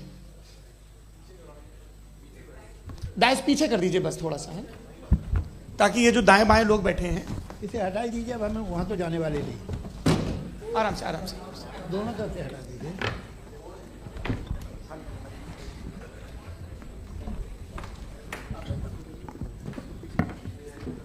इस बीच आप लोग भी अपने अपने सवाल तैयार कर लें। ये ध्यान रखेंगे कि मैं यहाँ से सवाल लूँगा, आप लोगों को अपना हाथ ऊपर करना है, अपना नाम बताना है और अधिकतम 3 वाक्यों में अपना सवाल पूरा करना है। कई लोग सवाल की जगह भाषण देने लगते हैं, उससे आज बचना है। जी मुफ्ती साहब, पहला सवाल आपका, 16 मिनट हैं, हम दोनों लोगों के सवाल लेंगे। जी बहुत शुक्रिया। आपकी जो अभी बात हुई बहुत अहम थी, मैं इसको चाहूँगा कि आगे डिस्कस करूँ, लेकिन चूँकि अभी वो सेगमेंट है क्रॉस एग्जामिनेशन, तो सबसे पहला सवाल आपसे ये है कि जो मैं इतनी देर से कॉन्टिंजेंसी आर्ग्यूमेंट आपको बता रहा था, ये अकल से ही बता रहा था हजरत, आप ये बताएं कि आप इन्फिनिट रिग्रेस ऑफ कॉजेस को पॉसिबल मानते हैं या नेसेसरी बीइंग के एग्जिस्टेंस को सही समझते हैं? चूंकि 2 ही ऑप्शन हो सकता है, आप ये बताएं। देखिए, आपको मैं ईमानदारी से बात करूँ, एक तो मैं कॉन्टिजेंसी वर्ड ठीक से समझता नहीं, और इस वक्त भी जो आपने अंग्रेजी के अल्फाज इस्तेमाल किए वो ज़रा थोड़े से मुझे डिफ़िकल्ट और कॉम्प्लिकेटेड लगे, तो आप ज़रा सिंपल ज़बान में सवाल कर सकते हैं? बिल्कुल कर सकता हूँ जी। यूनिवर्स की हर चीज़ कॉन्टिंजेंट होने का मतलब ये है कि वो अपने एग्जिस्टेंस में किसी के ऊपर डिपेंडेड है। जो भी चीज़ डिपेंडेड होगी वो चीज़ इंडिपेंडेंट नहीं हो सकती, तो उसका कोई ना कोई कॉज होगा। तो अब आप क्या समझते हैं कि ये इन्फिनिट रिग्रेस है, यानी कॉज पर कॉज, कॉज पर कॉज, कॉज पर कॉज, और कभी कोई यानी ये एंडलेसली चलता रहा? क्योंकि अगर ऐसा होगा तो हम तो एग्जिस्टेंस में आते ही नहीं, लॉजिकली ये मुत्तफक अलैह चीज़ है, मुत्तफक अलैह अग्रीड अपॉन। इस पे हमने एग्री किया था कि मुश्किल शब्द आएगा तो अर्थ बताना पड़ेगा। तो इन्फिनिट रिग्रेस तो पॉसिबल नहीं है, तो कहीं ना कहीं आपको रुकना पड़ेगा ऐसे नेसेसरी बीइंग पर। नहीं, कोई ज़रूरत नहीं रुकने की। किसने कहा आप रुकना पड़ेगा? आप रुकते हैं खुदा पे, आप नहीं रुकते। आप कहते हैं वो हमेशा से, जब उस वक्त से जब वक्त नहीं था। आप कहाँ रुकते हैं कि अब हुआ था वो? आप नहीं कहते। हम क्यों नहीं मान सकते कि यूनिवर्स जो है और बल्कि मल्टीवर्सेस जो है वो हमेशा से हैं, वो बनती है, बिगड़ती है। एक हमारे यहाँ एक चीज़ है ब्लैक होल, वो समेट लेता है वापस, फिर ब्लास्ट होता है, फिर फैल जाता है। और इसमें हमारी तो खैर कोई औकात ही नहीं है इंसान की। एक छोटे से जर्रे पे हम 50-60 साल की उम्र रखते हैं, जो करोड़ों अरबों साल की कायनात है उसमें और पैदा भी नहायत ही बेहुदा वजह से हुए थे। तो इसमें ये सोचना कि इसकी वजूहात और ये क्यों है, ये डिपेंडेंट है, ये हम देख रहे हैं, क्या मालूम। आप सोचिए कि ये जो फैल रही है कायनात, ये कहाँ फैल रही है, ये कहाँ जा रही है, और ये फैल क्यों रही है? अरे बना ली थी तुमने, रुको भैया, काफ़ी है। ये फैल क्यों रही है?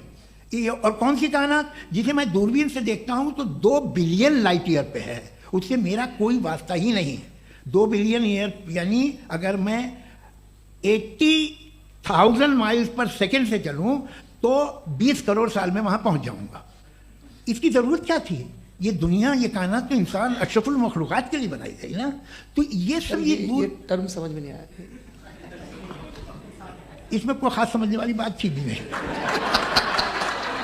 ये जो अल्टीमेट कहा यह जाता है कि ये जो पूरी यूनिवर्स है, ये जो दुनिया है, ये इंसान के लिए बनाई गई। अच्छा, ये सब इंसान के लिए, क्यों साहब? सही है ना?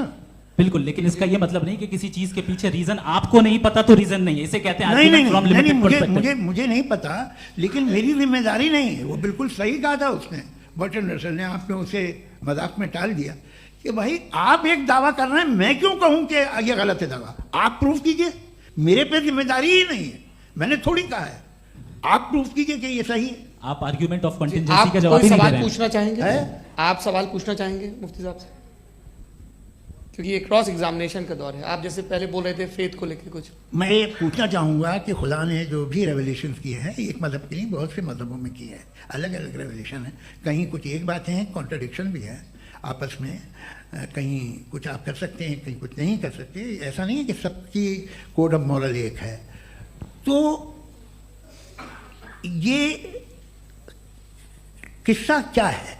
अब आप ये देखिए कि मुझे कभी कभी लगता है कि जो फुटबॉल फाइनल होता है, लाखों लोग होते हैं, फिर वो टीवी कवर करती, करोड़ों लोग, अगर उसमें खुदा की एक बूमिंग आवाज़ आ जाती, मैं गॉड हूँ, तो सारे लोग अभी सुन लेते और टीवी पे भी सुन लेते, किस्सा खत्म होता। ये इतनी राजदारी क्या है कि तुम सामने कुछ तो सबूत दे दो हमें सॉलिड। ये कह साहब ये यूनिवर्स कैसे बनी, इससे मसला क्या हल होगा? मैं पूछूंगा आपसे खुदा कैसे बना? क्यों नहीं पूछूंगा कैसे बना? बल्कि वो तो कायनात से कहीं ज़्यादा इंटेलिजेंट है, कायनात से कहीं ज़्यादा कॉम्प्लेक्स। जी वो हमेशा से है, आप कहेंगे मैं मान लूँगा। अच्छा, दोयम वो कादिर मुखलक, यानी कादिर मुखलक का मतलब ओमनीपोटेंट, वो जो चाहे कर सकता है। आपको नौकरी दिलवा सकता है, आपकी अच्छी जगह शादी करवा सकता है, आपके पड़ोसी का मुकदमा हरवा सकता है, आपको जिता सकता है, सब काम करता है। थोड़ा सा माइक क्लोज। वो इस दुनिया को चला कैसे रहा है? ये दुनिया कैसे चल रही है? आपको इस पर हैरत नहीं होती? या क़यामत के बाद कभी एक जस्टिस होगा, जब ये बच्चा मर चुका होगा, जिसकी धज्जियाँ उड़ गई बम से, इसको इंसाफ मिलेगा तब? अच्छा, अब जवाब दूं? हाँ दीजिए। मैं इसीलिए आपकी तरफ। सबसे पहले आपने रेवलेशन और स्क्रिप्चर्स की बात की, इस पे मैं बात कर सकता हूं, लेकिन आज नहीं करूंगा चूंकि वक्त कम है। कभी और इस पे डिस्कस करेंगे, मैं तैयार हूं उस पे भी बात करने के लिए। ये अभी से राउंड 2 की भूमिका तय हो रही है। Does God exist round 2? चूंकि आज गॉड के एग्जिस्टेंस पे बात है तो मैं उसी के रिलेटेड जो है आपके सवालात को एंटरटेन भी करूंगा और मैं भी पूछूंगा। आपने कहा कि आपने साबित ही नहीं किया, जबकि आर्ग्यूमेंट ऑफ कॉन्टिजेंसी बुनियादी आर्ग्यूमेंट है। आप मुझे कॉन्टिजेंसी का मतलब बताइए, आपका मतलब क्या? कॉन्टिजेंसी का मतलब यह हुआ कि हर वो वजूद जो किसी भी चीज का पाबंद है, हर वो वजूद या हर वो चीज जो अपने एग्जिस्टेंस में किसी भी चीज के पाबंद है और उससे बाउंड है, उसको उसकी जरूरत है, उस पर डिपेंड करती है, तो जाहिर सी बात है कि उसका कोई ना कोई कॉज होता है। ये तो अक्ल की बात है। ये आप रीजनिंग की बात करते हैं, मैं वही कर रहा हूं। दूसरी चीज, आपने ये बात कही कि इतने बिलियन लाइट ईयर्स दूर है, उसका मेरा क्या लेना देना। फिर मेरे ख्याल से आपको ये नहीं कहना चाहिए I think therefore I am an atheist. आपको सोचना चाहिए, सिर्फ आप एक लिमिटेड दायरे में रहकर नहीं सोचें, बल्कि बाहर निकलकर सोचें। आपने तीसरा सवाल किया, आपने 2-3 सवाल एक साथ। ऐसी बातें ना कीजिए, कुछ को इतराज हो जाएगा आप पे कि आप कुछ भी सोचिए। ये इजाजत आपको है नहीं, मुझे है।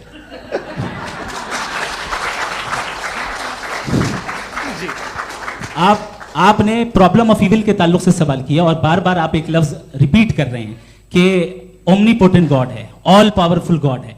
यही तो दरअसल समझना है कि गॉड का कॉन्सेप्ट क्या है। प्रॉब्लम ऑफ इविल जो है, प्रॉब्लम ऑफ इविल दर हकीकत 2 असम्पशंस पर कायम है। अगर आप इन 2 असम्पशंस को समझ जाएं तो ये प्रॉब्लम नहीं रहेगी, आर्ग्यूमेंट आपको समझ में आ जाएगी कि ये कोलैप्स कर जाता है। पॉइंट नंबर 1, यानी जो आपका सबसे पहला फॉल्स असम्पशन है कि गॉड मर्सीफुल है, ओमनीपोटेंट है, दुनिया में जुल्म हो रहा है। लेकिन आपको यह समझना चाहिए कि हमारे वर्ल्ड व्यू के मुताबिक गॉड सिर्फ ओमनीपोटेंट और सिर्फ मर्सीफुल नहीं है, बल्कि वो ऑल वाइज भी है और वो ऑल नोइंग भी है। उसके हर काम के पीछे हिकमत और विजडम है। ये कोई जरूरी नहीं है कि वो हिकमत और विजडम आपको समझ में आए या मुझे समझ में आए। अगर आप जो समझ रहे हैं उसके मुताबिक आप फैसला कर रहे हैं, ये लिमिटेड पर्सपेक्टिव से आर्गुमेंट है। और इस चीज को हम अपनी दुनिया में, अपने लाइफ में, डेली लाइफ में इस प्रिंसिपल को एक्सेप्ट करते हैं। हम जब किसी डॉक्टर के पास जाते हैं, डॉक्टर के पास जाकर वो अगर उसने हमें कोई दवाई दी है, तो हम ये तो नहीं कहते कि जब तक आपके पास जितना नॉलेज और जितना विजडम नहीं है, आपने क्यों ये दवाई दी है, तब तक हम इस चीज को एक्सेप्ट नहीं करेंगे। नहीं कहते, हम उसकी अथॉरिटी को तस्लीम करते हैं। क्यों? क्योंकि उसकी हम जानते हैं कि वो नॉलेजेबल है, वो विजडम वाला है, हमसे ज्यादा नॉलेज और हमसे ज्यादा विजडम है। बताएं सर। नहीं, डॉक्टर में और खुदा में बड़ा डिफरेंस है। डॉक्टर पढ़ा लिखा होता है, एक तो मैं उसकी बात सुनूंगा।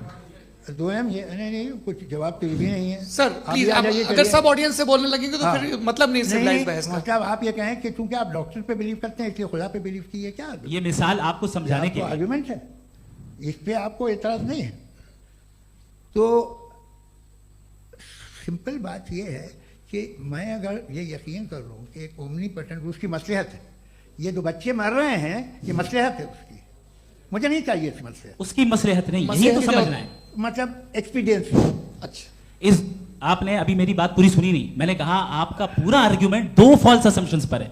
एक फॉल्स असम्पशन मैंने बता दिया, दूसरा फॉल्स असम्पशन ये है कि इस दुनिया में इविल के होने का कोई गुड रीजन नहीं है, जबकि हमारे पास बाज रीजंस मौजूद हैं, हमारे पास बाज वजूहात मौजूद हैं। अगर इस दुनिया में इविल ना हो तो आप गुड को डिफाइन कैसे करेंगे? अगर जुल्म ना हो आप इंसाफ को समझेंगे कैसे? अगर तारीकी ना हो तो आप लाइट को समझेंगे कैसे? बहुत अच्छे। अभी और सुन लें, अभी और बाकी है। ये तो बात बहुत पसंद आई साहब मुझे कि जब तक रेप ना हो तब तक औरतों की इज्जत का ख्याल आपने मेरा जवाब पूरा सुना ही नहीं। जब तक के बच्चों का कत्ल ना किया जाए तब तक आपको बच्चों की मासूमियत की इज्जत। आपने पूरा जवाब सुना ही नहीं। क्या बात है, क्या आपने नुक्ता निकाला? आपने पूरा जवाब सुना ही नहीं। आप सुन लें, मेरी बात सुन लें। ये मैंने आपको एक चीज बताई। दूसरी चीज, इस दुनिया में हम आए हैं टेस्ट के लिए, हमारा टेस्ट हो रहा है और हर इंसान का अलग अलग अंदाज में टेस्ट होता है। और इस दुनिया में अगर इविल मौजूद है तो वो इविल जरिया है हमारे अंदर ह्यूमन नोबल क्वालिटीज को डेवलप करने का और अलग अलग फील्ड में प्रोग्रेस करने का। और अगर हमारे अंदर और इस दुनिया में इविल नहीं होता तो बताइए टेस्ट का मतलब क्या होता? अगर मैं अपने स्टूडेंट को एमसीक्यूज दूं और उसमें सिर्फ राइट आंसर लिख कर दे दूं और कहूं तुम्हारा टेस्ट हो गया, ये मीनिंगलेस है।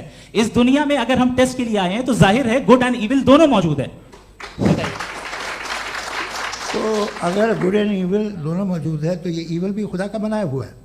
जी हाँ, खुदा का बनाया हुआ है। लेकिन अच्छा, चलो अच्छी बात। जी बिल्कुल, तो बिल्कुल खुदा ने बनाया। अभी तो ये है कि जो मेजॉरिटी है दुनिया में वो इविल है, तो ये खुदा एक्चुअली इविल के साइड पे लग रहा है मुझे। बिल्कुल भी मैं बताता हूं। मेजॉरिटी में तो वो है। क्या बात कर रहे हैं भाई आप? मैं बहुत कोई भी जो मुंसिफ होगा, चाहे आपका अपना घर हो जिसके आप सबसे बड़े हैं, चाहे आपकी ऑर्गेनाइजेशन हो जो आप चलाते हैं, वहां पर आप इविल रखेंगे साबित करने को कि बाकी लोग शरीफ हैं? मेरी बात सुनिए। क्या ये आर्ग्यूमेंट ही गलत है? अगर कि जब तक कि कोई इविल नहीं होगा तब तक के शरीफ आदमी शरीफ नहीं लगेगा। अगर एग्जामिनर गलत ऑप्शन दे रहा है तो एग्जामिनर इविल नहीं हो गया, जो गलत ऑप्शन को सेलेक्ट कर रहा है वो फेल होगा।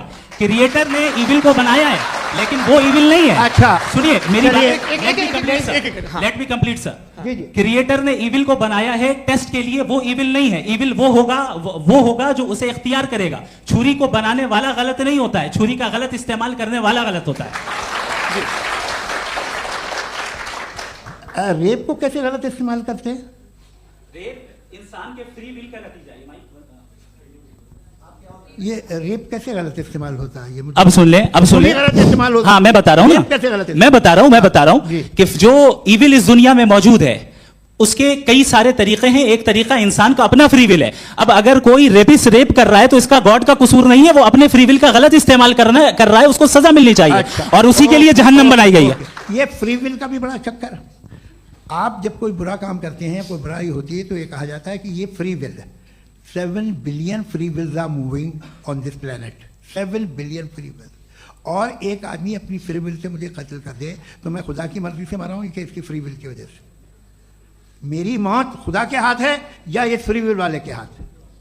खुदा ने फ्री विल का निजाम बनाया है और उस निजाम का गलत इस्तेमाल करके कोई आपको मार रहा है, इस्तेमाल करके मेरा कत्ल कर देता है।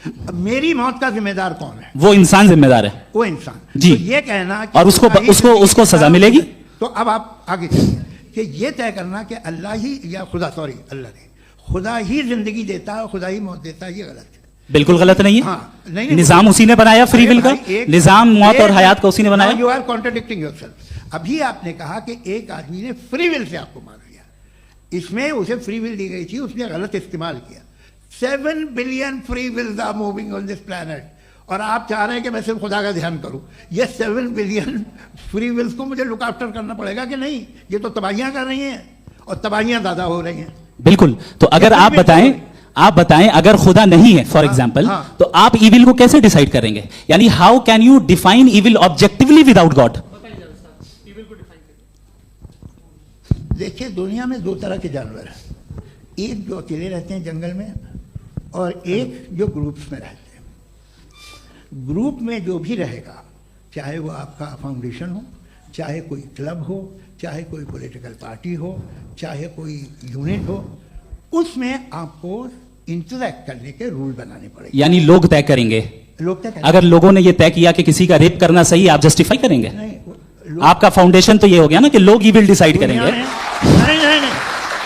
अरे दुनिया में ऐसे ग्रुप्स हैं जो रेप को जायज़ मानते हैं सर्टेन हालात में। मैं डिटेल में नहीं जानूंगा, आप भी जानते हैं। ये जो आईसिस वाले थे, इन्होंने क्या किया था, तो उन्होंने क्या किया उसका खुदा से कोई ताल्लुक नहीं है सर। मैंने सिंपल सवाल किया कि इविल को आप डिफाइन करते कैसे हैं? आगे वापस आइए जी। आप साथ में तभी रह सकते हैं जब कुछ आप ऐसे उसूल डेवलप करें जिसमें हर एक का बेसिक तहफ़्फ़ुज़, हर एक का बेसिक राइट हो, और हर एक को कोई आराम मिले। यही तरीका है किसी भी ऑर्गेनाइजेशन जिसमें एक से ज़्यादा लोग हैं और वो ऐसी चलती है ज़िंदगी। उसमें अगर आप गड़बड़ करेंगे तो तबाही होगी, नुकसान होगा, बर्बादियाँ आएंगी। और अगर उसमें आप घर ले लीजिए ना, एक हस्बैंड है, एक वाइफ है, बच्चे हैं, वालदा भी हैं, 2 बहनें भी हैं, एक भाई भी है। अब इसमें कोई निज़ाम आपको चाहिए साथ में रहने का, और एक दूसरे पे भरोसा रहे, एक दूसरे के बहीख्वाह हों, एक दूसरे की मदद करें, ऐसी जिंदगी। सर आपकी बात आ गई। आप ये कह रहे हैं कि लोग डिसाइड करेंगे क्या सही है क्या गलत है, यही है? मेजॉरिटी डिसाइड करेगी क्या सही है क्या गलत है? अरे भाई बिल्कुल। मेजॉरिटी अगर ये कहे कि नाजी जर्मनी के साथ जिस तरह मेजॉरिटी थी कि जेनोसाइड करना सही, आप जस्टिफाई करेंगे?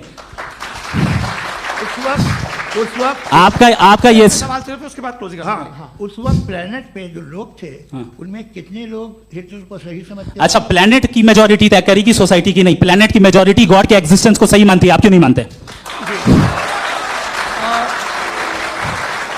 ये हेलो ये क्रॉस क्वेश्चन का राउंड यहाँ पर समाप्त होता है, और ये बड़ा अच्छा है कि इस तरह से फ्रेगमेंट कर दिया गया है ताकि जो मरकरी ऊपर जा रहा है जवाब दे दूं। जी। प्लेनेट की ज़्यादातर मेजॉरिटी कुछ दूसरे मजहबों के खुदा को मानती है। आप उन्हें क्यों नहीं, आप तो मेजॉरिटी की बात कर रहे हैं। अच्छा, ये क्लोजिंग आप ये कह रहे हैं इविल और गुड को डिसाइड मेजॉरिटी करेगी, मेजॉरिटी जो कर दे वो सही हो जाएगा। क्लोजिंग इसको जैसा आप ही लोगों ने तय किया है उसी फॉर्मेट को फॉलो कर लेते हैं। हाँ। भाई मैंने तो भले लोगों पे एतबार किया और तब मॉडरेशन तय किया। जी, आपके पास 5 मिनट का वक्त है, क्लोजिंग आर्ग्यूमेंट है, उसके बाद हम ऑडियंस से क्वेश्चन आंसर लेंगे जावेद साहब की क्लोजिंग आर्ग्यूमेंट के बाद। ओके, बहुत शुक्रिया। हमारा जो टॉपिक है डज गॉड एग्जिस्ट, मैं इस पे इतने एकेडमिक तैयारी करके आया था, मुझे था कि मैंने सोचा था कि कई सारे मैं आर्ग्यूमेंट्स दूंगा, लेकिन वक्त की भी किल्लत और जावेद साहब बार बार इधर उधर चले जा रहे थे तो उसको भी थोड़ा एंटरटेन करना पड़ गया। डज गॉड एग्जिस्ट पे मैं एक ही आर्ग्यूमेंट दे पाया। आर्ग्यूमेंट्स बहुत हैं और डेफिनेटिव आर्ग्यूमेंट्स हैं, और मेरे आर्ग्यूमेंट को किसी एक राउंड में भी इन्होंने एंटरटेन नहीं किया और रेफ्यूट नहीं किया।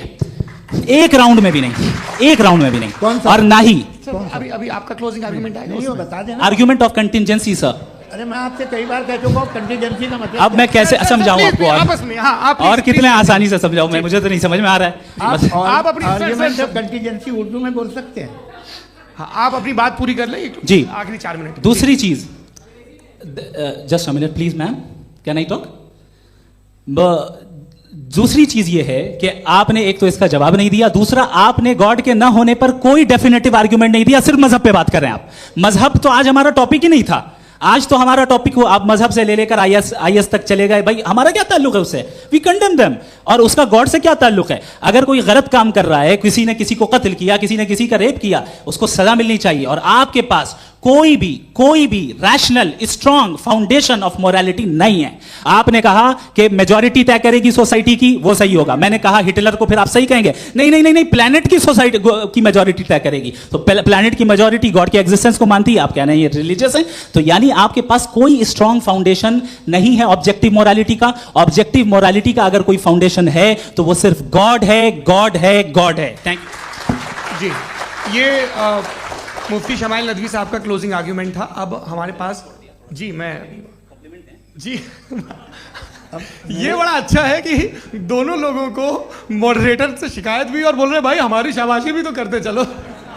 अब मेरी बात जी, आपके पास जावेद अख्तर साहब 5 मिनट का वक्त है, ये आपका क्लोजिंग आर्ग्यूमेंट है, टाइम रीसेट कर दें। जी देखिए, बहुत सारी बातें हैं। गॉड का डेफिनेशन दुनिया के किसी भी रिलीजन में है कि वो ओमनीपोटेंट है, वो ओमनीप्रेजेंट है, he is just, he is kind, he loves you and so on. मैं जब दुनिया देखता हूँ तो मुझे कोई ऐसा सुप्रीम पावर यहाँ दिखाई नहीं देती है जो इंसान की बहबूदी के लिए कुछ कर रही हो, कमज़ोर को बचा रही हो, मदद कर रही हो, जालिम को पीछे हटा रही हो। मैं नहीं देखा, तारीख़ में नहीं। एक तो अगर है और ये देख रहा है तमाशा, तो उसका होना न होना बराबर है।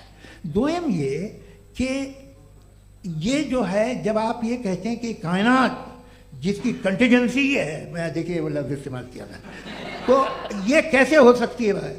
और फौरन आप सरेंडर कर देते हैं कि जाहिर है कि इसका बनाने वाला तो इससे 10,000 गुना ज़्यादा कॉम्प्लिकेटेड होगा। उस पर आपके होने पे कोई इतराज़ नहीं है। उसे वो टाइमलेस है, वो पहले से था, टाइम तो बहुत बाद में आया। ये सब आप मानने को तैयार है जिसका आपके पास कोई सबूत नहीं, आपके पास कोई रीज़न नहीं है। आपकी तारीख क्या है मजहब होगी, बिलीफ की, जो खुदाओं का बिलीफ है, ये कॉन्स्टेंटली गलत साबित होता रहा है। मतलब आप कहें कि अरिस्टोटल के ज़माने में तो सब जाहिल थे, वो भी इतने ही यकीन से खुदा पे यकीन रखते थे, जो अब नहीं रहा, ये भी नहीं रहेगा। आप लिख लीजिए, और इसके आसार आपको दुनिया में दिखाई देना शुरू हो चुके हैं। ये बहस क्या आज से 100 साल पहले इस तरह हो सकती थी? यहाँ तक तो आपको हम ले आए हैं। तो सर अरे इनको मदद की जरूरत नहीं भाई, ये सेल्फ सफिशिएंट आदमी है, आप क्यों इनकी मदद कर रहे हैं? Sir please. तो ये जो है तमाम बातें अपनी जगह हैं। ये एक पैकेज है। आप अकेले, कोई आदमी ऐसा नहीं जो सिर्फ गॉड को मानता हो, उसके साथ बहुत पैराफर्नेलिया आता है, अलग अलग पैराफर्नेलिया आते हैं। They have always created chaos in the society. मैं तो आपको सीधा ऑफर देता हूँ कि दुनिया में 10 इम्पॉर्टेंट बिलीव्स हैं। आप एक मानते हैं, 9 नहीं मानते, 9 में आप एथियस्ट हैं, 9 को आप बिल्कुल रीजनेबली मेरी तरह देखते हैं। तो 90 मजहबी आदमी भी 90% एथियस्ट है, वो दूसरे खुदा नहीं मानता, एक खुदा मानता है अपना वाला, बाकियों को कहता है गलत है। अगर आप मानना ही बंद कर दे तो आपका 10% चांस है कि आप सही हैं और 90% चांस है कि आप गलत हैं।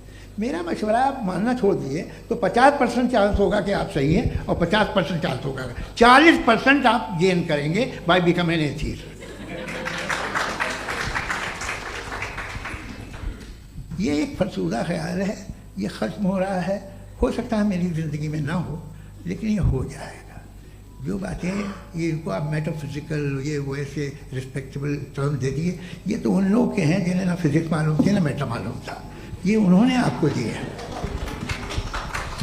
जी बहुत शुक्रिया आप दोनों लोगों का। और अब इस बातचीत का आखिरी राउंड शुरू होगा, डज गॉड एग्जिस्ट की ये बहस मुफ्ती शमाइल नदवी और जावेद अख्तर साहब के बीच। आप लोग अपने अपने हाथ ऊपर करेंगे, मैं यहाँ से तय करूँगा। और माइक हमारे पास है क्या? एक ही माइक है ऑडियंस के लिए? 2 माइक है, एक इस तरफ एक इस तरफ, ठीक है। तो जी सबसे पहले हमारी सहयोगी हैं मारिया शकील जी, पूछिए सवाल। थोड़ा सा रुकेंगे ताकि कैमरे का फ्रेम आप पर आ जाए, आपकी तो प्रैक्टिस है टीवी की। जी नदवी साहब, मैं खुदा को मानती हूँ, पहले मैं इसी प्रमाइस से शुरू कर रही हूँ और ये बता रही हूँ आपको, मैं मानती हूँ। लेकिन कुछ सवाल हैं जो जावेद साहब ने उठाया, उसका जवाब आपको देना चाहिए। पहला सवाल ये कि गज़ा में सालों से छोटे बच्चे मर रहे हैं, वो उनको, अगर खुदा मर्सीफुल है, हम मानते हैं कि अल्लाह ताला में बहुत ताकत है, तो वो बच्चे क्यों मर रहे हैं?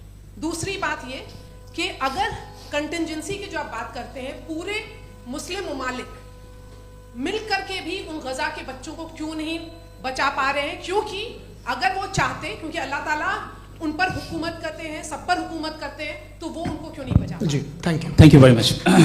बहुत अच्छा किया आपने इस चीज़ को जिक्र कर दिया, मैं इसको और अच्छे से एक्सप्लेन करने की कोशिश करता हूँ। देखें, जहाँ तक आपने कहा कि गज़ा के बच्चों को मारा जा रहा है, देखिए दो वर्ल्ड व्यू है, एक एथीस्टिक वर्ल्ड व्यू, एक थीस्टिक वर्ल्ड व्यू है। बच्चे मर रहे हैं दोनों वर्ल्ड व्यू में, लेकिन हमारा वर्ल्ड व्यू कह रहा है कि रिकॉम्पेंस है, ये कह रहे हैं कि उनका मरना बेकार जाने वाला है, कोई उसका रिकॉम्पेंस नहीं है, चूंकि इनके यहाँ आखिरत और अल्लाह का कोई तसव्वुर या गॉड का कोई तसव्वुर नहीं है। आपने ये सवाल किया कि गॉड मर्सीफुल है, क्यों नहीं रोकता, ये मैंने बताया कि ये मिसकंसेप्शन है लोगों के दरमियान कि गॉड को सिर्फ मर्सीफुल और ओमनीपोटेंट समझते हैं। गॉड के सिर्फ यही दो एट्रीब्यूट्स नहीं हैं, गॉड के कई सारे एट्रीब्यूट्स हैं, उनमें से अल हकीम भी है, उनमें से ऑल वाइज भी है, ऑल नोइंग भी है।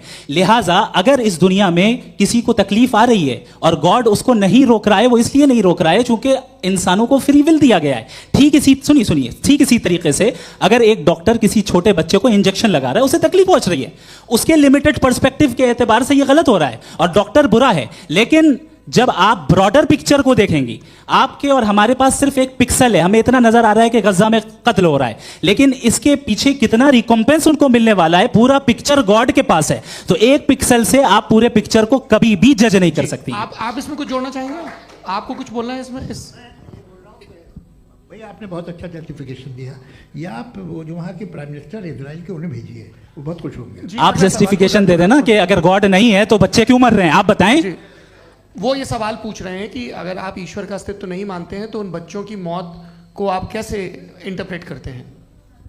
भाई ये दुनिया जो है, जो ताकतवर लोग होते हैं वो एक नाइंसाफी करते हैं। तो ये अच्छा काम है, आपके नजदीक तो नेचर नाइंसाफी पे मबनी है। अरे मेरे भाई, आप नेचर की कहाँ बात कर रहे हैं, तो इंसान की बात जी, कर ये रहे तो फिर जब मैं इंसान की बात कर रहा था, आप नेचर की बात करने लग क्रॉस गए। एग्जामिनेशन नहीं। हाँ, अब आप मुझे बोलने नहीं देंगे तो अलग बात है, आप बोलिए, मुझे कोई जल्दी नहीं। जी नहीं, ये क्रॉस एग्जामिनेशन मुझे बोल तो लेने दीजिए। जी, बोलिए। क्या बात ये है कि ह्यूमन सोसाइटी तभी साथ में रह सकती है जब वो मोहब्बत से, एकता से, एक दूसरे के एहतराम करके रहे।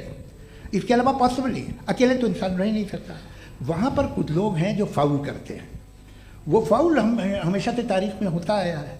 आज ये हो रहा है, जो हो रहा है बहुत बुरा हो रहा है, बहुत जालिमाना है, बहुत जाबराना है। उसको आप कहें कि ये बच्चों को कॉम्पनसेशन मिल जाएगा या इसकी इंजेक्शन है, इंजेक्शन तो हेल्थ के लिए दिया जाता है। आप ये कह रहे हैं कि ये बच्चों की जो धज्जियां उड़ रही हैं ये इंजेक्शन है, ये टेस्ट है, ये टेस्ट है और उस टेस्ट में उनको ऐसा रिकॉम्पेंस मिलेगा जो आपके तसव्वुर के बाहर है। ये आप 3 बरस के बच्चे को बारूद से उड़ा के टेस्ट ले रहे हैं? वाह, वो नहीं ले रहा है, खुदा नहीं उड़ा रहा है, इजराइल उड़ा रहा है। जी, ये तो उसको कंडेम अगला सवाल लेते हैं प्रोफेसर पुरुषोत्तम अग्रवाल। मुफ्ती साहब, एक निवेदन आपसे है कि कम से कम थोड़ा सा माइक क्लोज एक रिलीजियस और फिलोसफिकल कर मैं प्लीज। एक रिलीजियस और फिलोसफिकल ट्रेडिशन है जो ब्रह्मांड को यानी यूनिवर्स को ही अंतिम मानती है। सर्वम खलु इदम ब्रह्मम, this is Chhandogya Upanishad, and it completely rules out the existence और नेसेसिटी, आपके शब्दों में necessity of a creator. The creation itself is the creator. तो एक मिनट प्लीज। दूसरा जो सवाल आपने अभी, जो आप बार बार कह रहे हैं कि भगवान विद्वान भी है, वाइज, सब जानने वाला, तो अगर विजडम में दुनिया भर के पापों और अत्याचारों को बर्दाश्त करना शामिल है, तो फिर इसका मतलब ये हुआ कि अगर मैं फ्री विल से उसको अपोज करता हूं तो ईश्वर की विजडम और मेरी फ्री विल में कॉन्ट्राडिक्शन है। Because when I am opposing whatever is happening in Gaza, then I am opposing the God's will और गॉड्स विजडम। जवाब लेते हैं क्योंकि गॉड की विजडम में, एक मिनट सर प्लीज सर, ये एक जुमला, गॉड की विजडम है कि गाजा में जो कुछ हो रहा है वो हो रहा है, मैं उसको अपोज कर रहा हूं, तो मैं गॉड की विजडम के खिलाफ जा रहा हूं। एक सवाल। दूसरा ये नहीं, आपने 2 ऑलरेडी। सर आप और सवाल कर लें, लेकिन मुझे 2 जवाब दे। सर, पहले आपने ये कहा, सुनिए मेरी बात सुनिए। इजराइल के गॉड के मुताबिक तुम्हारा ठीक हो रहा है ना? नहीं हो रहा है, ठीक नहीं हो रहा है, मैं बता रहा हूँ क्या हो रहा है। आप तशरीफ रखिए, मैं बता रहा हूँ क्या हो रहा है। Let me complete please. एक सेकंड गाइस, एक सेकंड। ये देखिए, ऐसा है कि ये सब बड़ा आपस में विचार विमर्श के बाद ये तय हुआ था कि कुछ नियम बना लिए जाएं ताकि एक टाइम बाउंड बातचीत चले। और भाई साहब, आप बड़ा जरूरी काम कर रहे हैं लेकिन कैमरे के फ्रेम में आके उस काम को गड़बड़ कर दे रहे हैं। ठीक है गुरु, अब मेरे को कहीं का गुस्सा कहीं निकालना था, सॉरी। नहीं, कोई गुस्सा नहीं है जी। तो प्रोफेसर ने सवाल पूछे, आप उनके जवाब दें, और थोड़ा ये सब लोग थोड़ा ख्याल रखें भाई, सवाल संक्षिप्त रखें जी। आपने 2 सवाल किया। सबसे पहला ये कहा कि हमारे पास ये कॉन्सेप्ट है कि ये यूनिवर्स खुद नेसेसरी बीइंग है, creation itself is the creator. How irrational is this कि मैं एग्जिस्ट करूंगा बाद में लेकिन अभी एग्जिस्ट कर भी रहा हूं, यानी एक ही टाइम में एग्जिस्ट भी कर रहे हैं नहीं भी कर रहे हैं। This is not true. दूसरी चीज आपने कहा कि अगर इजराइल में सॉरी माफ कीजिएगा, Israel doesn't exist, occupied Palestine में अगर ऑक्यूपाइड पैलेस्टाइन में बच्चों को मारा जा रहा है फ्री विल की वजह से और गॉड नहीं रोक रहा, ये कॉन्ट्रडिक्शन है। ये बताइए कि एक एग्जाम में एक बच्चा गलत आंसर लिख रहा है, सुनिए, एग्जामिनर चाहे तो रोक सकता है, क्यों नहीं रोक रहा है?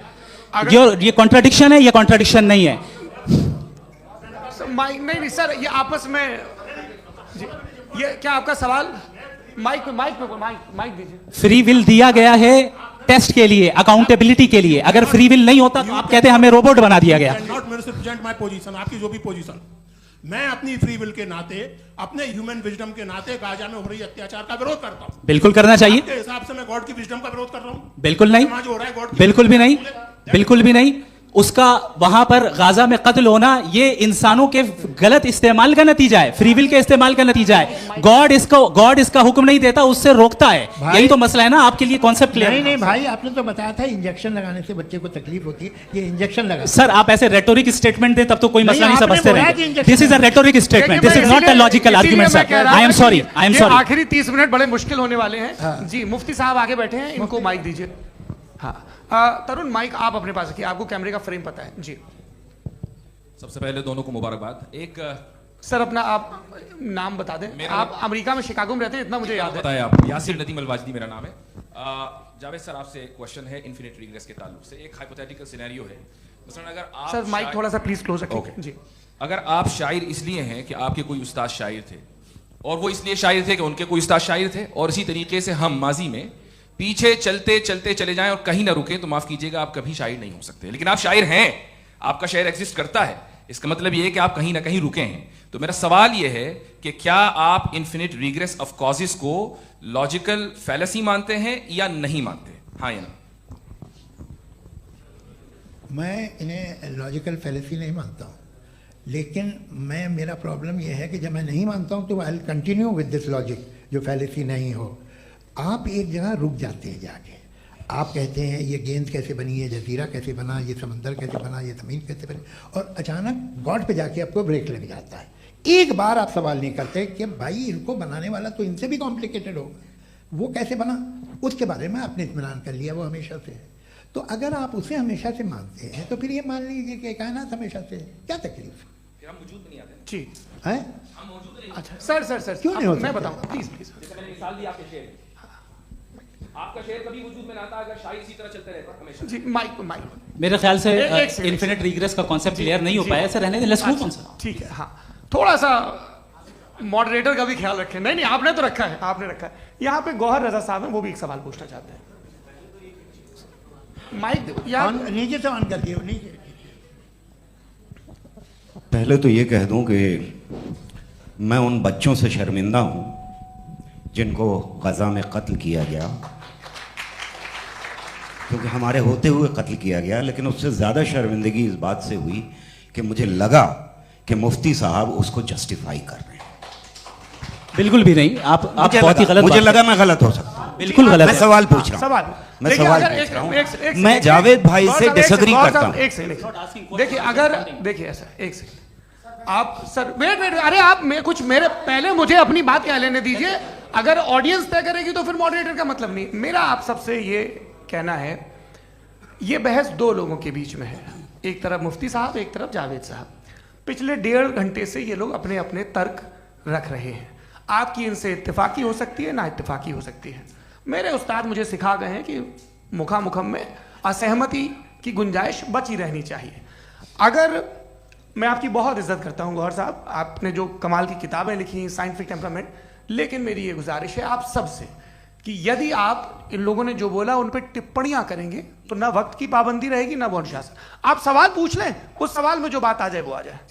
मैं जावेद साहब से डिसएग्री करता हूँ, इसलिए जावेद साहब से सवाल पूछ रहा हूँ। आपका सवाल जावेद अख्तर साहब से। और सवाल ये है मेरा कि जावेद साहब ने कई बार लॉजिक का इस्तेमाल किया कि साइंस में लॉजिक है और रिलीजन में लॉजिक नहीं है। मेरा ख्याल ये है कि रिलीजन में भी लॉजिक है, लेकिन उस लॉजिक की बेसिस ये है कि आप रुक जाते हैं, जिसका जिक्र जावेद साहब ने बार बार किया, यानी खुदा के तसव्वुर पे आते हुए, गॉड के तसव्वुर पे आते हुए रुक जाते हैं।